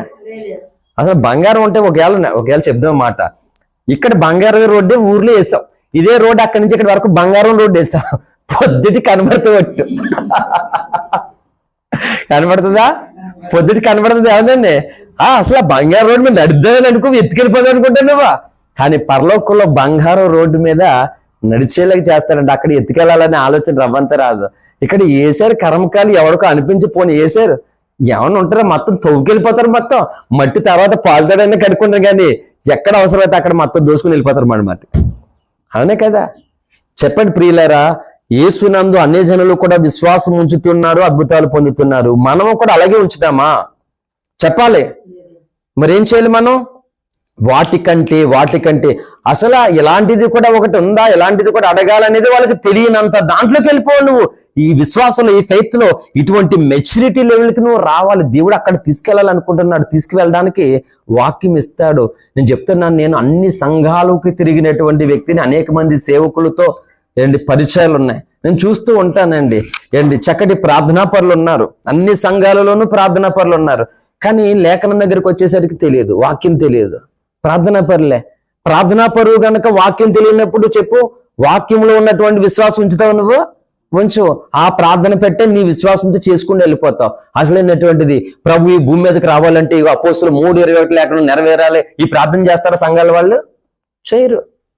అందుకే చెప్తున్నాను, ఇప్పుడు మనం ఏం చేయాలంటే మూర్ఖ తరము కలిగినటువంటి ఈ విశ్వాసానికి ఏమవ్వాలి? ఇప్పుడు వేరుగా ఉండాలి. నువ్వు అందరిలాగా ఏదో పని చేసుకోవాలి, అందరిలాగా భోజనం చేయాలి, అందరిలాగా తగిన సమయం ముందు విశ్రాంతి తీసుకోవాలి. కానీ నేను చెప్తున్నాను, గుర్తుపెట్టుకోండి, అవసరమైనప్పుడు నీ విశ్వాసములో ఎదగడం కొరకు, భక్తులు ఎదగడం కొరకు నీ భోజనము, నీ నిద్ర కూడా తగ్గించుకోవాలి. ఖచ్చితంగా ఈ పని చేయాలి. నాకు తెలిసి ప్రతి క్రైస్తవుడు కూడా భోజనము, నిద్ర కూడా తగ్గించుకోకపోతే వాళ్ళు అత్యధికమైన విశ్వాసంలోకి సాగలేరు వాళ్ళు అసలు. అందుకే పౌలు సాక్ష్యం నేను చెయ్యేస్తే దెయ్యాలు పారిపోయినాయి, నడుకట్లు చేస్తే నీడక్కడ పడితే దెయ్యాలు చేసి, ఇది మాత్రమే కాదు పౌలు సాక్ష్యం, నేను నా ప్రభు కొరకు ఆకలి గొని ఉండుట నాకు తెలుసు అన్నాడు ఆయన. హల్లెలూయా. ధనవంతుడండి ఆయన, బేదోడు ఆకలితో ఉన్నాడంటే ఓకే, గొప్పడు ఆకలిగా ఉన్నాడు ఏంటి అంటే మానేస్తున్నాడు ప్రభు కొరకు. ఆకలితో ఉన్నాడట ప్రభు కొరకు. అంటే ఎక్కడి నుండి ఎక్కడికి వెళ్ళిపోయిందో సాక్ష్యం? కడుపు నిండా శుభ్రంగా రవ్వంత లోటు లేకుండా పంచభక్ష పరమాణాలు తినవలసినటువంటి వ్యక్తి ప్రభు కొరకు ఆకలిగా ఉండడం కూడా నేర్చుకున్నాడంటే ఇప్పుడు చెప్పండి, ఆ విశ్వాసం ఎలాంటిది? చిన్నదా, బలహీనదా? పైనుంచి బొద్దుంగి పడిందంటే ఎన్ని కోళ్ళు పైకి లేదో తెలియదు. హల్లెలూయా. మరి పాము వచ్చేత ఎంత పడిపోను, ఆయన పాము వచ్చేత, ఒరే బాబు నీకు దండం దశమాగం ఎత్తాను, నీ బతుకొట్టాడు, కుయ్యో పరిగెట్టాడు ఇంక మొత్తానికి. పాము వస్తాను ఏమన్నా, ఎంత తొండ వస్తే చాలు. హల్లెలూయా. యేసయ్య అన్నాడు, సైతాన్ని మీ కాళ్ళ కింద చెదకు తొక్కెత్తాను అన్నాడు. అందుకే నువ్వు తొక్కలేవన్నా కాళ్ళకి దెబ్బ తగిలించాడు. ఆయన తొక్కేస్తాను. హల్లెలూయా. తొక్కే అవకాశం ఎత్తే ఎలా గుళ్ళెత్తాడండి మార్చవన్నా. హల్లెలూయా. సైతాన్నే చెదకు తొక్కెత్తాను అంటాడు అదే దేవుడా. ఇంకా నువ్వు చిన్న దాన్ని చూసుకొని ఇంకా మనం బలహీనంగా ఉంటే, అందుకే చెప్తున్నాను, ఈ భయంకరమైన దినాలలో ఒక్కొక్కరి విశ్వాసము కూడా బలహీనమైపోతుంది. నిరాశ నిస్పృహకి వెళ్ళిపోయి, అందుకంటున్నాను, ఎంత చెట్టు ఉంటే అంత గాలి వస్తుంది, ఎంత పిండి ఉంటే అంత ఉంటది. నువ్వు కూడా ప్రభులు ఎంత విశ్వాసం ఉన్నానుకో, దేవుడు కూడా ఎంతే చేస్తాడు నీ దగ్గర. ఎంత చేస్తాడో ఎంత చేస్తాడో చెప్పు. ఎంతే చేయాలనుకున్నావా? ఎంత చేయాలనుకున్నావా? ఇంత చెయ్యాలనుకుంటే ఇంత విశ్వాసంతో ఈ రోజు నింపబడాలి నువ్వు. అమ్మా నాకేమైనా అర్థమవుతుందా? హల్లెలూయా. విశ్వాసంతో మొదలుపెట్టి యాత్ర, పిలిచి ఇంట్లోకి ప్రార్థన పూర్వక దేవుణ్ణి ఒక్కొక్కరు ఆయనకు వైపు తిరగడం మొదలు పెడతాడు దేవుడు. మనమే చేసే ప్రార్థనలోనే విశ్వాసం లేకపోతే ఎలాగండి? అందుకంటున్నాను, ఈరోజు దేవుని మీద సరైన విశ్వాసం లేకే దేవునికి దూరం అయిపోతున్నారు. దేవుని విశ్వాసం అంటే దేవుడు నన్ను పోషిస్తాడు అనే నమ్మకం నీకు కలగాలి. విశ్వాసం లేదు కాబట్టి నీకు ఎలాగని కలవరపడిపోతున్నావు, బలహీనమైపోతున్నావు, నష్టపోతున్నావు అలాగా. హల్లెలూయా. అందుకే చెప్తున్నాను, భౌతికంగా దీనికి కొన్ని గాయాల అవసరం, కొంత పస్తులు అవసరం, కొన్ని నిందలు అవసరం, కొన్ని అవమానాలు అవసరం. ఇలాంటి అనుభవాలు ఈ శరీరానికి కలిగిన నాడే నీ ఆత్మ మండుచున్నటువంటి స్థితిని స్వతంత్రించుకుంటది. హల్లెలూయా. దీనికి కావాల్సిందల్లా శుభ్రంగా పొట్టంతా నింపేసామనుకో, ఏమవుతుంది? తర్వాత గురకట్టి శుభ్రంగా బొజ్జుంటామన్నమాట. అందుకంటున్నాను, భక్తులు నిద్రపోకుండా మెలకువ కలిగి ప్రార్థన చేయడానికి భోజనం అడ్డొస్తుందంటే దాన్ని పక్కనెట్టేశారన్నమాట. నేను కూడా అనేక ప్రార్థనలో భోజనం మానేసి నైట్ అంతా ప్రార్థనలో, తెల్లవారి వరకు నైట్ అంతా ప్రార్థనలో ఒక్కడిని చేసుకోవడం అలవాటు నాకు. హల్లెలూయా. అలా చెయ్యాలంటే రాత్రులు తినేస్తే ఎలాగా? రాత్రి తినకూడదు, రాత్రి పక్కన పెట్టాలి దాన్ని. ఒకవేళ నువ్వు ఇంకా బలవంతుడు, వీరుడు, సూర్యుడు అనుకో, రాత్రి శుభ్రంగా 2 బిర్యానీలు తిన్నాను, నైట్ అంతా పడుకోకుండా ప్రార్థన చేస్తానంట, శుభ్రంగా తిను. హల్లెలూయా. తప్పేమీ లేదు. కడుపు మార్చుకుని చేయడం ఎందుకు? కడుపు నిండి కూడా నేను రాత్రి అంతా మొరపెట్టగలను, దేవుడు ఆ కృప నాకు ఇచ్చాడంటవా, చక్కగా ఉపయోగించుకో, తప్పేమీ లేదు. ఇలాగే చెయ్యాలని ఇదేమీ రూలు లేదు మాట. హల్లెలూయా. కాబట్టి సంగమా, ప్రభు చెప్తున్న మాట ఏంటంటే, ఎంతకాలము మీ అవిశ్వాసాలతో మీతో నేను ఎంతకాలం ఉండలేదట. ఆయన వస్తున్నాడు నీ దగ్గరికి, నీ అవిశ్వాసాన్ని, నీ అపనమ్మకం చూసి ఆయన ఏం చేస్తున్నాడంటే వెళ్ళిపోతున్నాడు మాట. మొదటిసారి అంత సహించాడు మన కొరకు దేవుడు, ఇప్పుడు కూడా సహించాలా? ఇప్పుడు కూడా సహించాలా? ఏంటి పెళ్ళి, నువ్వు బోల్ పెద్దోడు, పెద్దదానం అయిపోయావు, ఇంకా నీ కొరకు సహించాలా? కాదు కదా. ఒక సహనం, ఒక లిమిటేషన్ అని ఉంది ఈ భూమి మీద. కానీ దేవుడు దీర్ఘకాలకంగా ఎదురు చూస్తున్నాడు. ఆయన చెప్తున్నాడు, ఎంతకాలం నేను మిమ్మల్ని సహించాలి, ఎంతవరకు నేను మీతో ఉండాలని అంటున్నాడు. అంటే దాని అర్థం ఏంటి? ఆయన ఉండలేకపోతున్నాడనే కదా అర్థం అదే కదా. అదే దేవుని కొరకు నువ్వు భారంగా పూనుకో, అప్పుడు ఆయన అలాగంటాడా? నీకు మరీ దగ్గరకు వచ్చేస్తాడట, ఆయన నీకు తోడుగా వచ్చేస్తాడట, నీ కూడా ఉంటాడట. అందుకే చెప్తున్నాను, ఈ యాత్రలో ఎన్నో వ్యతిరేకతలు, ఇబ్బందులు మనకు కలిగాయని మనం బలహీనవద్దు. ఎందుకంటే అనేక శ్రమలు, అనేకమైన శోధనలు కలుగుతున్నా నువ్వు దాన్ని తగినంత విశ్వాసాన్ని కాపాడుకున్నావు అనుకో, అంత గొప్ప విశ్వాసం నీకు ఉంది కనుక అంత గొప్ప అద్భుతాన్ని నువ్వు పొందుతావు తప్పకుండా. హల్లెలూయా. అర్థమైందా లేదా? ఎంత పిండికి అంతే రొట్టె. అలాగో నీవు ఎలాంటి కఠిన సవాలును ఎదుర్కొంటున్నావో, ఆ ఎదుర్కొంటున్నప్పుడు కూడా ఎంత గొప్ప విశ్వాసాన్ని నువ్వు కలిగి ఉన్నావో అంత గొప్ప అద్భుతం దేవుడు చేస్తాడు. ఇప్పుడు షడ్రక్ మేషక్ అబేద్నెగోల గురించి 2 సంగతులు చెప్పి నేను ముగించేస్తాను. బైబిల్ క్లోజ్ చేసుకోండి, అందరూ నా వైపు చూడండి. హల్లెలూయా. యూదా బాలురైనటువంటి షడ్రక్ మేషక్ అబేద్నెగో దానియేలు ప్రారంభంలో యవ్వన ప్రాయంలో చిన్న పిల్లలుగా ఉన్నప్పుడు వీళ్ళు బబులోనికి వెళ్ళారు. యూదా దేశంలో నుండి బబులోనికి, చెరలోనికి వెళ్ళిపోయారు. ఐగుప్తు లేదు ఇంకా. ఐగుప్తు దాటిన తర్వాత ఈ యోసేపు కాలంతో అయిపోయింది. ఇంకా ఆ తర్వాత మొదలైనటువంటి కాలం అంతా ఎస్తేరు గాని, సామ్యూయేలు, వీళ్ళందరి కాలం ఎక్కడికి వచ్చిందంటే మాటికి బబులోన్ వచ్చేసింది. ఐగుప్తు కాలం ఒక లెక్క అయిపోయింది. తర్వాత కాలం అంతా ఇశ్రాయేల్ పరిస్థితి ఐగుప్తు నుండి తప్పిన తర్వాత మిగిలిన జీవితం వాళ్ళు మాటికి చెరలోనికి ఎక్కడికి వెళ్ళేవారంటే బబులోనికి వెళ్ళిపోయేవారు. వీళ్ళని ఆ బబులోనికి దానియేలు, షడ్రక్ మేషక్ అబేద్నెగోలని తీసుకెళ్లిపోయారు. కుర్రోల్ని తీసుకెళ్లిపోతే వీళ్ళందరికీ ఏం చేశారు? రాజు నా కొరకు వీళ్ళకి ఈ యొక్క కల్దీల జ్ఞానముతో ఈ భాషలన్నీ నేర్పించమన్నాడు. ఎందుకంటే వీళ్ళు నా కొరకు ఉపయోగపడాలంటే ఈ కల్దీ భాష, ఈ బబులోను సామ్రాజ్యంలో ఉన్నటువంటి ఈ ఆలోచనల విధానం వీరికి నేర్పించు, వాళ్ళకి తగిన భోజనం పెట్టమని చెప్పాడు. ఏ భోజనం? అక్కడ రాజభోజనం, బలులు అర్పించినటువంటి భోజనాలు అన్నీ ఉంటాయి, రాజభోజనాలు. సోదరులారా వినండి, ఈ భోజనాలన్నీ వాళ్ళకి పెట్టడం మొదలు పెట్టారు. పెడితే యూదాలందరూ ఆలోచన ఒక ఎత్తు అయితే వీళ్ళ ఆలోచన ఏం తెలుసా? ఆ రాజు దగ్గర పనిచేసే ఒక అధికారి దగ్గర, అయ్యా మేము యూదులము కాబట్టి మాకు ఈ భోజనం వద్దు, మాకు మంచి భోజనం వద్దు అంటున్నారల్లా. సంతోష్ మహేష్ అంటున్నారా? మంచి భోజనం ఉంటది. రాజు భోజనం ఎలా ఉంటది? ఒంటి కావాలా ఒంటు, నెమలు కావాలా నెమలే, తొండ కావాలా తొండ, ఏది కావాలంటే అది ఉంటది మాట. మాంసం, నీకు ఏ మాసమో ఆ మాసం నన్ను అంటారు. ఫాస్ట్ గారు అది తింటావా అంటారు, ఏదే అదే అంటారు. అమ్మ మీకు దండమమ్మ, నాకు అదే వద్దు, కానీ ఈ వంక వేసి ఎట్టేసినా పర్లేదు, అది వద్దు నాకంటే మాట. అదంటే మటన్ చికెన్ అని కాదా, అది మాట. హల్లెలూయా. అయిపోయిన తర్వాత అని చెప్తాను. రాజభోజనం పెడుతుంటే అది ఏం చేశారు? అయ్యా దయచేసి మాకు ఈ భోజనం వద్దయ్యా, మేము నిష్ట కలిగినటువంటి యూదులం, మేము అలా తినకూడదంటే రాజులను చంపేస్తాడు రా బాబు, మీకు పెట్టింది ఏది పెట్టమన్నాడు అది పెట్టకపోతే నా ఉద్యోగం పోతుంది మంచోళ్ళు అంటే. అప్పుడు వాళ్ళు బ్రతిమాలుకున్నారు, ఏం తెలుసా? అయ్యా 10 రోజులు ఆగండి, మాకు నార్మల్ శాకాహార భోజనం పెట్టండి, నార్మల్ భోజనం పెట్టండి. మా సహోదరులు ఉన్నారు కదా, 10 రోజులు ఆగి చూడండి, వీళ్ళు తిన్నటువంటి భోజనానికి మేము తిన్నటువంటి భోజనానికి మా ముఖములో తేడా వచ్చి ఏ తేడా ఉందో మీరు చూడండి, ఆ తర్వాత మీరు ఏం పెట్టినా అది మేము తినేస్తాం అని పూనుకున్నారు. నిజంగా ఎంత అద్భుతమైన ఆలోచనతో వాళ్ళు ఉన్నారు చూడండి. వాళ్ళు యవ్వనస్తులండి, పెద్దోళ్ళు ఏం కాదు, మెచ్యూరిటీ ఏమి అయిపోలేదు, అప్పుడు చిన్నపిల్లలు. అప్పుడు యోధా బాలురని ఉంది, మీకు మొదటి అధ్యాయం చదివితే దానియేలు గ్రంథం. హల్లెలూయా. అలాంటి ప్రాయంలో మొదటి విశ్వాసం ఎలాగుందంటే భోజనం దగ్గర కనబరుచుకున్నారు. అయ్యా అది మాకొద్దు, మేము దేవుని పిల్లలము, నిషిద్ధమైంది మాకొద్దని వాళ్ళు. ఎందుకంటే రాజు దగ్గర ఉన్నటువంటి భోజనాలు, దేవతా బలులు రకరకాలు ఉంటాయి, మంచి భోజనమే కానీ ఇది దేవ విరోధమైనటువంటి భోజనంగా వాళ్ళు అనుకుని వద్దు అని నిరాకరించారు. ఓకే, అయిపోయింది. దానికే గొప్ప పండితులుగా దేవుడాన్ని హెచ్చించేశాడా? చెప్పండి. నేను దండం పెట్టిన తినను, గొప్ప పండితుడు అయిపోతా పెట్టి అది మానేసినందుకే గొప్ప పండితుడు అయిపోతావా? అలాగని ఎక్కడ దండం పెట్టిన తినేమని చెప్పట్లేదు. హల్లెలూయా. ప్రతిదానికి ఒక క్రమం, ఒక నియమం అనేది, ఒక కార్యం అనేది దేవుడు పెట్టాడు. ఆ మెచ్యూరిటీ లెవెల్లోకి వచ్చినప్పుడు ఏది తినాలో ఏది తినకూడదో కూడా అర్థమవుతుంది మాట. హల్లెలూయా. కొంతమంది అతి తెలివైన వాళ్ళు బయలుదేరారు. ఏమిటా, అన్ని దేవతల పేరు నోటితో కూడా పలకూడదట. ఏంటి, నువ్వు పలానా అడ్రస్కి వెళ్ళాలి, అక్కడ నీకు కావాల్సినటువంటి వ్యక్తి అక్కడ ఉంటాడు. అది ఎక్కడ అంటే ఫలానా దేవత గుడి పక్కన మాట. అడ్రస్ లొకేషన్ అదే చూపెడుతుంది. ఇప్పుడు ఏం చేస్తావు? ఏంటి ఫలానా గుడి ఎక్కడని అడుగుతాం లేదా? బైబిల్ ఏం చెప్తా తెలుసా? 10 ఆజ్ఞల్లో ఒక ఆజ్ఞ ఉంది, భూమి మీద నువ్వు ఏటికి మొక్కకూడదని చెప్పాడు. అంతేకాదు దేని పేరు పలకూడదని చెప్పాడు లేదా? ఇప్పుడు చెప్పండి, నీ పేరేంటమ్మంటే నా పేరు సత్తమ్మ. హల్లెలూయా. మరి ఏంటి అమ్మ మీ పేరు? అది హల్లెలూయా. సత్యవత, సతీయమ్మ, కామేశ్వరి. మీరమ్మా వందనాలు. హల్లెలూయా. దేవి దేవత. అలాగే చాలా మంది దేవతలు ఉన్నారు ఇక్కడ. విమర్శన ఏముంది? పేరు చెప్తున్నాం. ఇప్పుడు చెప్పండి, పేరు పలకూడదు అని చెప్పింది బైబిల్లో. కొంతమంది అమ్మలక్కలు తయారవి హైదరాబాద్ లో ఉండేప్పుడు ఒక మీటింగ్ అని మా ఇంటికి వస్తే నేనే రొట్టెలేసి పెట్టాను వాళ్ళకి. నేను చక్కగా మంచి వేసి పెట్టాను మాట. తిన్నారు.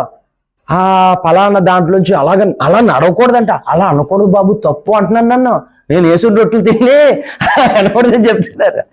అందులో ఇరేషనల్ ముందు వేసేద్దాం అనుకున్నాను దెబ్బతోట. మనకి అటువంటి రావు కానీ చెప్తున్నాను నేను. అలా కాదు. మరి నువ్వు వెళ్ళవలసిన పలానా అడ్రస్ అంటే ఏం చెప్తావు నువ్వు? ఏంటి హైదరాబాద్కి వెళ్ళాం అనుకో, చాలా సార్లు పలానా సాయిబాబు గుడి దగ్గర దింపాలి. ఓసారి హాస్పిటల్కి వెళ్ళాం, సాయిబాబు గుడి దగ్గర అని ఎక్కం, పంజగుడి దగ్గర సాయిబాబు గుడి దగ్గర పెద్ద హాస్పిటల్ ఉంటుంది అన్నమాట. వాడు వేరే సాయిబాబు గుడి దగ్గర తీసుకెళ్ళాడు. నేను ఈ సాయిబాబు గుడి దగ్గర కాదు, ఆ సాయిబాబు గుడి అంటే డబ్బులు అడుగుతున్నాడు. నేను ఇవ్వను, నాకు ఆ సాయిబాబు గుడి కావాలని. నేను మన వాళ్ళు తెలివి ఎక్కువైపోయి పేర్లు పలకూడదట. వీళ్ళు ఎక్కడ జాయిన్ చేయించాలి చెప్పండి? ఎర్రగడ్డ హాస్పిటల్ జాయిన్ చేయించాలి. పేరు పలకూడదట. పేరు మరి ఏం పేరు పలుకుతాడు? ఫలానా షాప్ దగ్గర ఉన్న నా షాప్కి ఏం పేరు పెట్టాడు? పలానా పేరు ఉంటుంది మాట, కంచి కామాక్షమ్మ షాప్ అని. ఆ షాప్ దగ్గర ఉన్న లొకేషన్ చెప్తే వాళ్ళకి ఈ పలకూడదంట. చూడండి, వీళ్ళు బడాయి కదా, ఇది విశ్వాసమా? అందుకే చెప్తున్నాను, ఎల్కేజీ స్టడీ ఇదంతానే. ఎంటికలేమో మెరిసిపోయాయి, తెల్లెంటికలు వచ్చేసారు. నేను ఇవి మాటలు చూస్తుంటే బాల బెత్తరికే మాటలు, చిన్నపిల్లల మాటలు. ఇలా తల చూస్తే పండిపోయింది, కాలం చూస్తే బోధకులను, మాటలు చూస్తే పిల్లలను. హల్లెలూయా. అప్పుడు అర్థమైంది మాట, పౌలు కట్టేని చెప్పాడు. నిజంగానండి. హల్లెలూయా. కాబట్టి నేనేం చెప్తున్నానంటే, అనే దేవతల పేర్లు చెప్పినంత మాత్రాన మనం అది కాదు. నువ్వు స్మరించట్లేదు, నువ్వు అది స్తుతించట్లేదు. నువ్వు అక్కడ దానుకున్నటువంటి విధి విధానంలో నువ్వు వెళ్ళిపోతున్నావు. అంతేగాని అదే ఇదే అని చెప్పట్లేదు నేను. హల్లెలూయా. కాబట్టి నేనేం చెప్తున్నానంటే, ఫైనల్ గానే క్లోజ్ చేసుకుని అందరూ, ఈ శద్రక్ మేషాకు అబేద్నెగోలు ఎప్పుడైతే వీళ్ళు విశ్వాసం ఉంచి ఫలానా భోజనాన్ని నిరాకరించారో అప్పుడు చాలా పెద్ద భక్తులు అయిపోయారు. ఇలా ఏం బైబిల్ చెప్పలేదు. అర్థమవుతుందా? బాలురిగా ఉన్న వారి విశ్వాసము ఎంత అభివృద్ధిలోకి వెళ్ళిందో చూడండి. ఇప్పుడు ఫైనల్ చెప్తాను, తిండితోనే అయిపోలేదా? ఇప్పుడు పెద్దోళ్ళు అయిపోయారు. పెద్దోళ్ళు అయిపోయారు, జ్ఞానులు అయిపోయారు. ఒక పరీక్ష వచ్చింది వీళ్ళకి. ఏంటంటే ప్రతి వాడు 1 నెల రోజులు రాజు పెట్టినటువంటి ఈ ప్రతిమకు మొక్కాలి. ఇప్పుడు చెప్పండి, భోజనం మానేశారు, అయిపోయింది అక్కడితో. అమ్మాయి చాలా బాగా సేవ్ అయ్యారు. 10 రోజులు భోజనం ఆదెత్తేస్తే వీళ్ళు ముఖ చర్మములు చాలా ప్రకాశంగా ఉన్నాయట. అతడు నిజంగా వీళ్ళు ఎలాగన్నారు, వీళ్ళకి ఇబ్బంది ఏమి లేదు, వీళ్ళని ఏమి నష్టపోలేదు, పర్లేదని అదే భోజనం పెట్టారు. మిగిలిన వారు తిన్న రాజభోజనం తిన్న ముఖాల కంటే వీళ్ళ ముఖాలు తేజస్సుగా చాలా కాంతివంతంగా ఉన్నాయని మనకి దానియేలు గ్రంథంలో మొదట్లోనే కనబడుతుంది. అది అయిపోయింది విశ్వాసం. అక్కడ నుండి వాళ్ళ విశ్వాసం ఎంత ఎత్తి ఎదిగిందంటే, ఇప్పుడు ప్రతిమకు మొక్కాలి. మొక్కలేని ప్రతి వాడికి శిక్ష ఏంటి? అమ్మ ఏంటి శిక్ష? అగ్నిగుండంలో వేసేవాళ్ళే. ఊరికి అగ్నిగుండంలో వేసి ఊరుకోవడమా? చిన్నప్పుడు అగ్గేసారా అని వాళ్ళు దేనికి? పొయ్యి అడ్డించుకోవడానికి ఒకరు, కాల్చుకోవడానికి ఒకడు, చేపల పీతలు ఎవరో ఇచ్చారు కాల్చుకోవడానికి ఒకరు, అగ్గేసారు అనుకునే వాళ్ళు. ఇప్పుడు దేనికంట? అందులో చంపేయడానికి అయ్యేసాడట అగ్నిగుండం. ఇప్పుడు చెప్పండి, ఇప్పుడు మొక్కకపోతే నేను త్వరగా ఇట్టేస్తే బాగుండని కోరుకుంటున్నాను ఇలాంటిది. అందుకే అది ఎట్టక మునుపు మిమ్మల్ని ప్రిపేర్ చేస్తున్నాను అనమాట. నువ్వు వెళ్ళి అగ్గిలో పడితే అగ్గి కాలపోకుండా మసైపోవాలన్నమాట. అదే అంత ప్రభావంతో, పరిశుద్ధాత్మ ప్రభావంతో నువ్వు ఉండాలన్నమాట. హల్లెలూయా. అంటే వాళ్ళ మెచ్యూరిటీ లెవెల్ చూడండి. భోజనం కాబట్టి ఈజీగా మానేస్తామండి, తిండేది కాబట్టి ఏమన్నా డాక్టర్ చెప్తాడు తింటే పోతామని చెప్పేసి మానకపోతే ఏం చేస్తా? తిండి మానండి పెద్ద గొప్ప అండి. బైబిల్ ఏం చెప్పి తెలుసా, నీకు కాయగూర భోజనం తినాలంటే కాయగూర తిను, ఇంకో భోజనం తింటే ఇంకో తిను. కానీ అది తినేవాడిని నువ్వు పక్కన కూర్చొని వాళ్ళని కామెంట్ చేసి చీ బాబే తొండ తినేస్తాడు బాబాయ్, ఈ తొండల గిన్నె బాబాయ్ అని దేకరించుకొని అలా ఉండొద్దు, అలా తింటే నీకు పాపం అని చెప్పింది బైబిల్. చెప్పిందా లేదా సోదరులారా? ఇంకో నీ సహోదరుడు తింటున్న భోజనాన్ని బట్టి నువ్వు తృణీకరించకూడదట. తనకు నచ్చిన మాంసం తింటాడ, నీకు తినడం ఇష్టం అయితే కళ్ళు మూసుకొని పక్కెళ్ళిపో, వంక వేసుకుని తింటావు, బ్యాండ్కి వేసుకుని తింటావు, తిను, అంతేగాని ఇంకొకరు తినమని చేసి బాబాయ్ అని మీరు అన్నది అసలేని అన్న వాళ్ళకే పాపం చుట్టుకుంటుందట. ఇది బైబిల్ చెప్పింది. కాబట్టి ఇప్పుడు ఎవరైతే ఆ బొమ్మకు మొక్కరో వాళ్ళందరినీ అగ్నిగుండాన్ని వేసేస్తారంట. ఇప్పుడు చెప్పండి ఏం చేయాలో? తిండి మానేసిన వాళ్ళు అందరూ ఇప్పుడు ఏం చేయాలి? ఇప్పుడు మొక్కకపోతే పనిష్మెంట్ ఏంటి? కొరడా దెబ్బలు కాదు కదా, కొంత ఫైన్ కాదు కదా, శాలరీ కట్ కాదు కదా, ఉద్యోగంలో తీసేయడం కాదు కదా, ఏంటి అసలు అందులోకి వెళ్తే మళ్ళీ చూడండి. నేను అది చెప్తున్నాను, వాళ్ళు ఎంత విశ్వాసంలోకి వెళ్ళిపోయారు చూడండి. ఇప్పుడు అలాంటి వాళ్ళని ఈ సాతానుడు ఓడించగలరండి? మేము మ్రొక్కముగాక మ్రొక్కము, అసలు నీకు ప్రత్యుత్తరం ఇవ్వాలన్న చింత లేదన్నాడు. దానిల కన్నా 3వ అధ్యాయం చూడండి మీరు, 21 నుంచి కనబడుతుంటది మాట. రాజుతో మాట్లాడతాడు డేరిగానే, అసలు మీకు రిప్లై ఇవ్వాలన్న చింత మాకు లేదు, ఏం చేసుకోండి చేసుకో అన్నారు మాట. కోపం వచ్చేసి అగ్ని 7 చేశాడు నెబుకద్నెజరు. ఆడు తెక్కలోడు అసలు నా రాజు వేసేసారు మాట. కానీ వాళ్ళ విశ్వాసం హెబ్రీ పత్రిక 11 చెప్పినట్లుగా అగ్ని బలమును చల్లార్చేసింది మాట. నేను చెప్తున్నాను, ఈరోజు నిన్ను నన్ను అగ్ని ఎత్తే కాలుతుందా? కాలదా? మనకే కాలుతుంది. మన వాళ్ళకి చల్లారిపోయింది, మాకు చల్లారదా అని అంటాం. అది చెప్తున్నాను, చల్లారిపోవడం అంటే అగ్ని ఆరిపోయింది కాదు. అగ్ని వంటి శ్రమలలోనికి నువ్వు వెళ్ళినా ఏంటి, అగ్ని వంటి శ్రమలు అంటే అగ్నియే వస్తుందని కాదు, అక్కడ అగ్ని వంటి శ్రమల్లో కూడా షద్రక్ మేషక్ అబేద్నెగోల వంటి విశ్వాసాన్ని నువ్వు పొందినాడు. నిన్ను ఆ శ్రమలు ఏమీ చేయలేవు, పైగా నువ్వు వాటిని అణగతొక్కి నీ విజయం వైపు పరుగులెడతావని అర్థం మాట. హల్లెలూయా. కానీ ప్రభు మనల్ని సంఘాన్ని ఈ స్థాయిలో నిలబెట్టాలని కోరుకుంటున్నాడు. నేను అందుకు మీ దగ్గరకు పంపబడుతుంది. ఇప్పుడు ఆయన చేసినటువంటి పని, మిగిలినటువంటి దానిని మీరు ఆ విధంగా వెళ్ళాలని నేను ఇక్కడికి వచ్చాను మీ దగ్గరికి. హల్లెలూయా.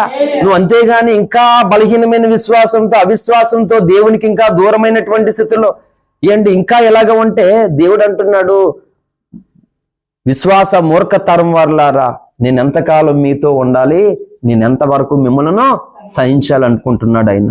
చెప్పండి, ఆయన అలాగనేలాగా ఉందామా? లేకపోతే ఆయన మన యందు ఆనందించేలాగా ఉండాలా? చెప్పండి, ఎలాగ ఉండాలి?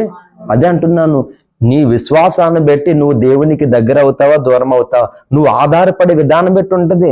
దేవుని నిజముగా ప్రేమించి విశ్వాసంలో నువ్వు ఎదుగు చూడు. ఏంటి, మబ్బులను దాటుకుని సూడు ఉదించినట్లుగా ఏదోలాగా కట్టినటువంటి సవాళ్ళను ఎదుర్కొంటూ పినుగులాడుతావు. చూస్తాడు దేవుడు, మునుగు చూస్తాడు. దేవుని దగ్గరికి వెళ్ళనివ్వకుండా అనేకమైన కఠిన పరిస్థితులు పెడుతుండగా వాటి నుండి నువ్వు బయటికి రావాలని ఎంత ఆరాట పడతావో, విన్నారా, ఎంత నలిగిపోతావో. ఈ మూరుగులు నిట్టూర్పులు అన్నీ చూసి దేవుడు ఖచ్చితంగా నిన్ను ఒక రోజు విడిపించి నిన్ను దేవుడి దగ్గరికి వెళ్ళడానికి నీకున్నటువంటి అడ్డులు ఆటంకాలు అన్ని తొలగించేస్తాడు దేవుడు. హల్లెలూయా.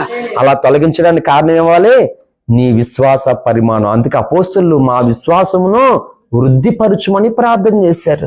సంగమా, విశ్వాసం లేకపోతే ఈ తరంలో మనం ఏమీ కూడా చేయలేము. అందుకే సరైన విశ్వాసం లేదు కాబట్టి మనం బలహీనంగా ఉండిపోతున్నాం. దేవుడు ఎలాగొస్తాడు మన దగ్గరికి? రాలేకపోతున్నాడు ఆయన. అదే నీ విశ్వాసంతో ఉండు. అగ్నిగుండంలో ఎవరున్నారండి? విశ్వాస వీరులు ఉన్నారు. ఆయన దగ్గరికి వచ్చాడు దేవుడా. హల్లెలూయా. సింహాల బోన్లో విశ్వాస వీరులు అన్నాడా? దేవుడు దూతలను పంపించి దానియేలు విడిపించాడు. హల్లెలూయా. కాబట్టి దేవుడు రావడానికి నువ్వు ఈ ప్లాట్ఫామ్ సిద్ధపరచాలి. అందుకే చూడండి, రాజకీయ నాయకులు వస్తే రోడ్లకి అటు ఇటు ముగ్గేస్తారు. అప్పుడు దాకా అటు ఇటు బాత్రూమ్ వెళ్ళేస్తారు. ఆయన వచ్చేసరికి అటు ముగ్గు ఇటు ముగ్గు మధ్యలో కార్పెట్ వేస్తారన్నమాట అయ్యగారు వచ్చేసరికి. అలాగే నీ ప్రభు నీ దగ్గర రావడానికి మంచి వేదిక ప్రిపేర్ చేసుకోవాలన్నమాట. ఆయన చక్కగా వస్తాడు, వచ్చి వెళ్ళిపోడు. ఆయన చుట్టం చూపులా పలకరించి వెళ్ళిపోవడం. ఆయన నీకున్న సకల స్థితులన్నిటినీ చేంజ్ చేసేసి వెళ్తాడు ఆయన. హల్లెలూయా. నిన్ను అత్యధికంగా హెచ్చించి వెళ్తాడు. భేద దూరాల దగ్గరికి పంపబడ్డాడు తన భక్తుడైనటువంటి ఏలియా. అప్పటికి తన స్థితి ఎలా ఉంది? ఆ కొంచెం పిండి రొట్టె చేసుకుని అప్పం చేసుకుని ఇంకా చివరికి తను చచ్చిపోయే ముందు పొలలు ఏరుకోవడానికి వచ్చింది మాట. ఇంకా లాస్ట్ అదే మాట. ఆ స్థితిలో ఉండగా పంపబడినటువంటి ఏలియా ఆ భేద దూరాలు రిసీవ్ చేసుకుంది, చేర్చుకుంది, ఆయన మాట నమ్మింది. దేవుడు ఏం చేశాడా? మొత్తం తరగనిది మాట, సమృద్ధి, ఉన్న భారమంతా పోయింది, లేని జీవము ఆశీర్వాదము పొందింది మాట. అందుకే చెప్తున్నాను, కఠినమైనటువంటి పరిస్థితుల్లో కఠినమైన ప్రార్థనలతో నీవు ఈ గొప్ప విశ్వాసాన్ని పెట్టుకోవాలి. ఇది ఏమీ లేకుండా నువ్వు రొటీన్ ప్రార్థన రొటీన్గా వెళ్ళరాడిస్తే దేవుడు కూడా అలాగే ఉంచుతాడు. మనం ప్రభావితం చేయలేము, ఏమీ మండలేము. దేవుడు మన పట్ల బలమైన కార్యాలు చేయలేడు మాట. అందుకు సంఘం అవన్నీ కూడా మనకు అవసరం. కాబట్టి ఉపవాస ప్రార్థనలో జరిగిన ప్రసంగాలు కూడా ఖచ్చితంగా చెప్తున్నాను, ఫోన్లు అందరికీ ఉన్నాయి కాబట్టి కనీసం రోజుకో ప్రసంగం మీరు వినండి. మనం చెప్పినవి, ఈ నెలలో చెప్పినవి చాలా అద్భుతమైన సందేశాలు.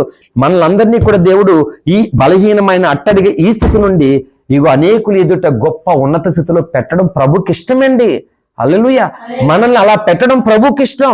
అందుకని ఎంత శోధన పడుతున్నావా బాధపడకు, ఆ శోధన సహించిన వాడు ధన్యుడు అవుతాడు మాట. ఈ పిండి ఇంత రొట్టె వచ్చిన ఎలాగొస్తుందో అలాగే నువ్వు ఏ శోధన అయితే, ఏ గాయమైతే, ఏ బాధ అయితే నలిగిపోతున్నావో దానికి తగినటువంటి విశ్వాసాన్ని నువ్వు పొందుకో. అంత విశ్వాసం పెట్టి గొప్ప కార్యాలు ప్రభు చేస్తాడు. అటువంటి కృప పరిశుద్ధాత్మ దేవుడు మనందరికి అనుగ్రహించును గాక. Amen, amen. Thank you. అందరికీ వందనాలు. మోకరించండి, ప్రార్థన చేసుకుందాం. ముగింపు ప్రార్థనకు వచ్చేసాము. ఆలస్యం చేయొద్దు.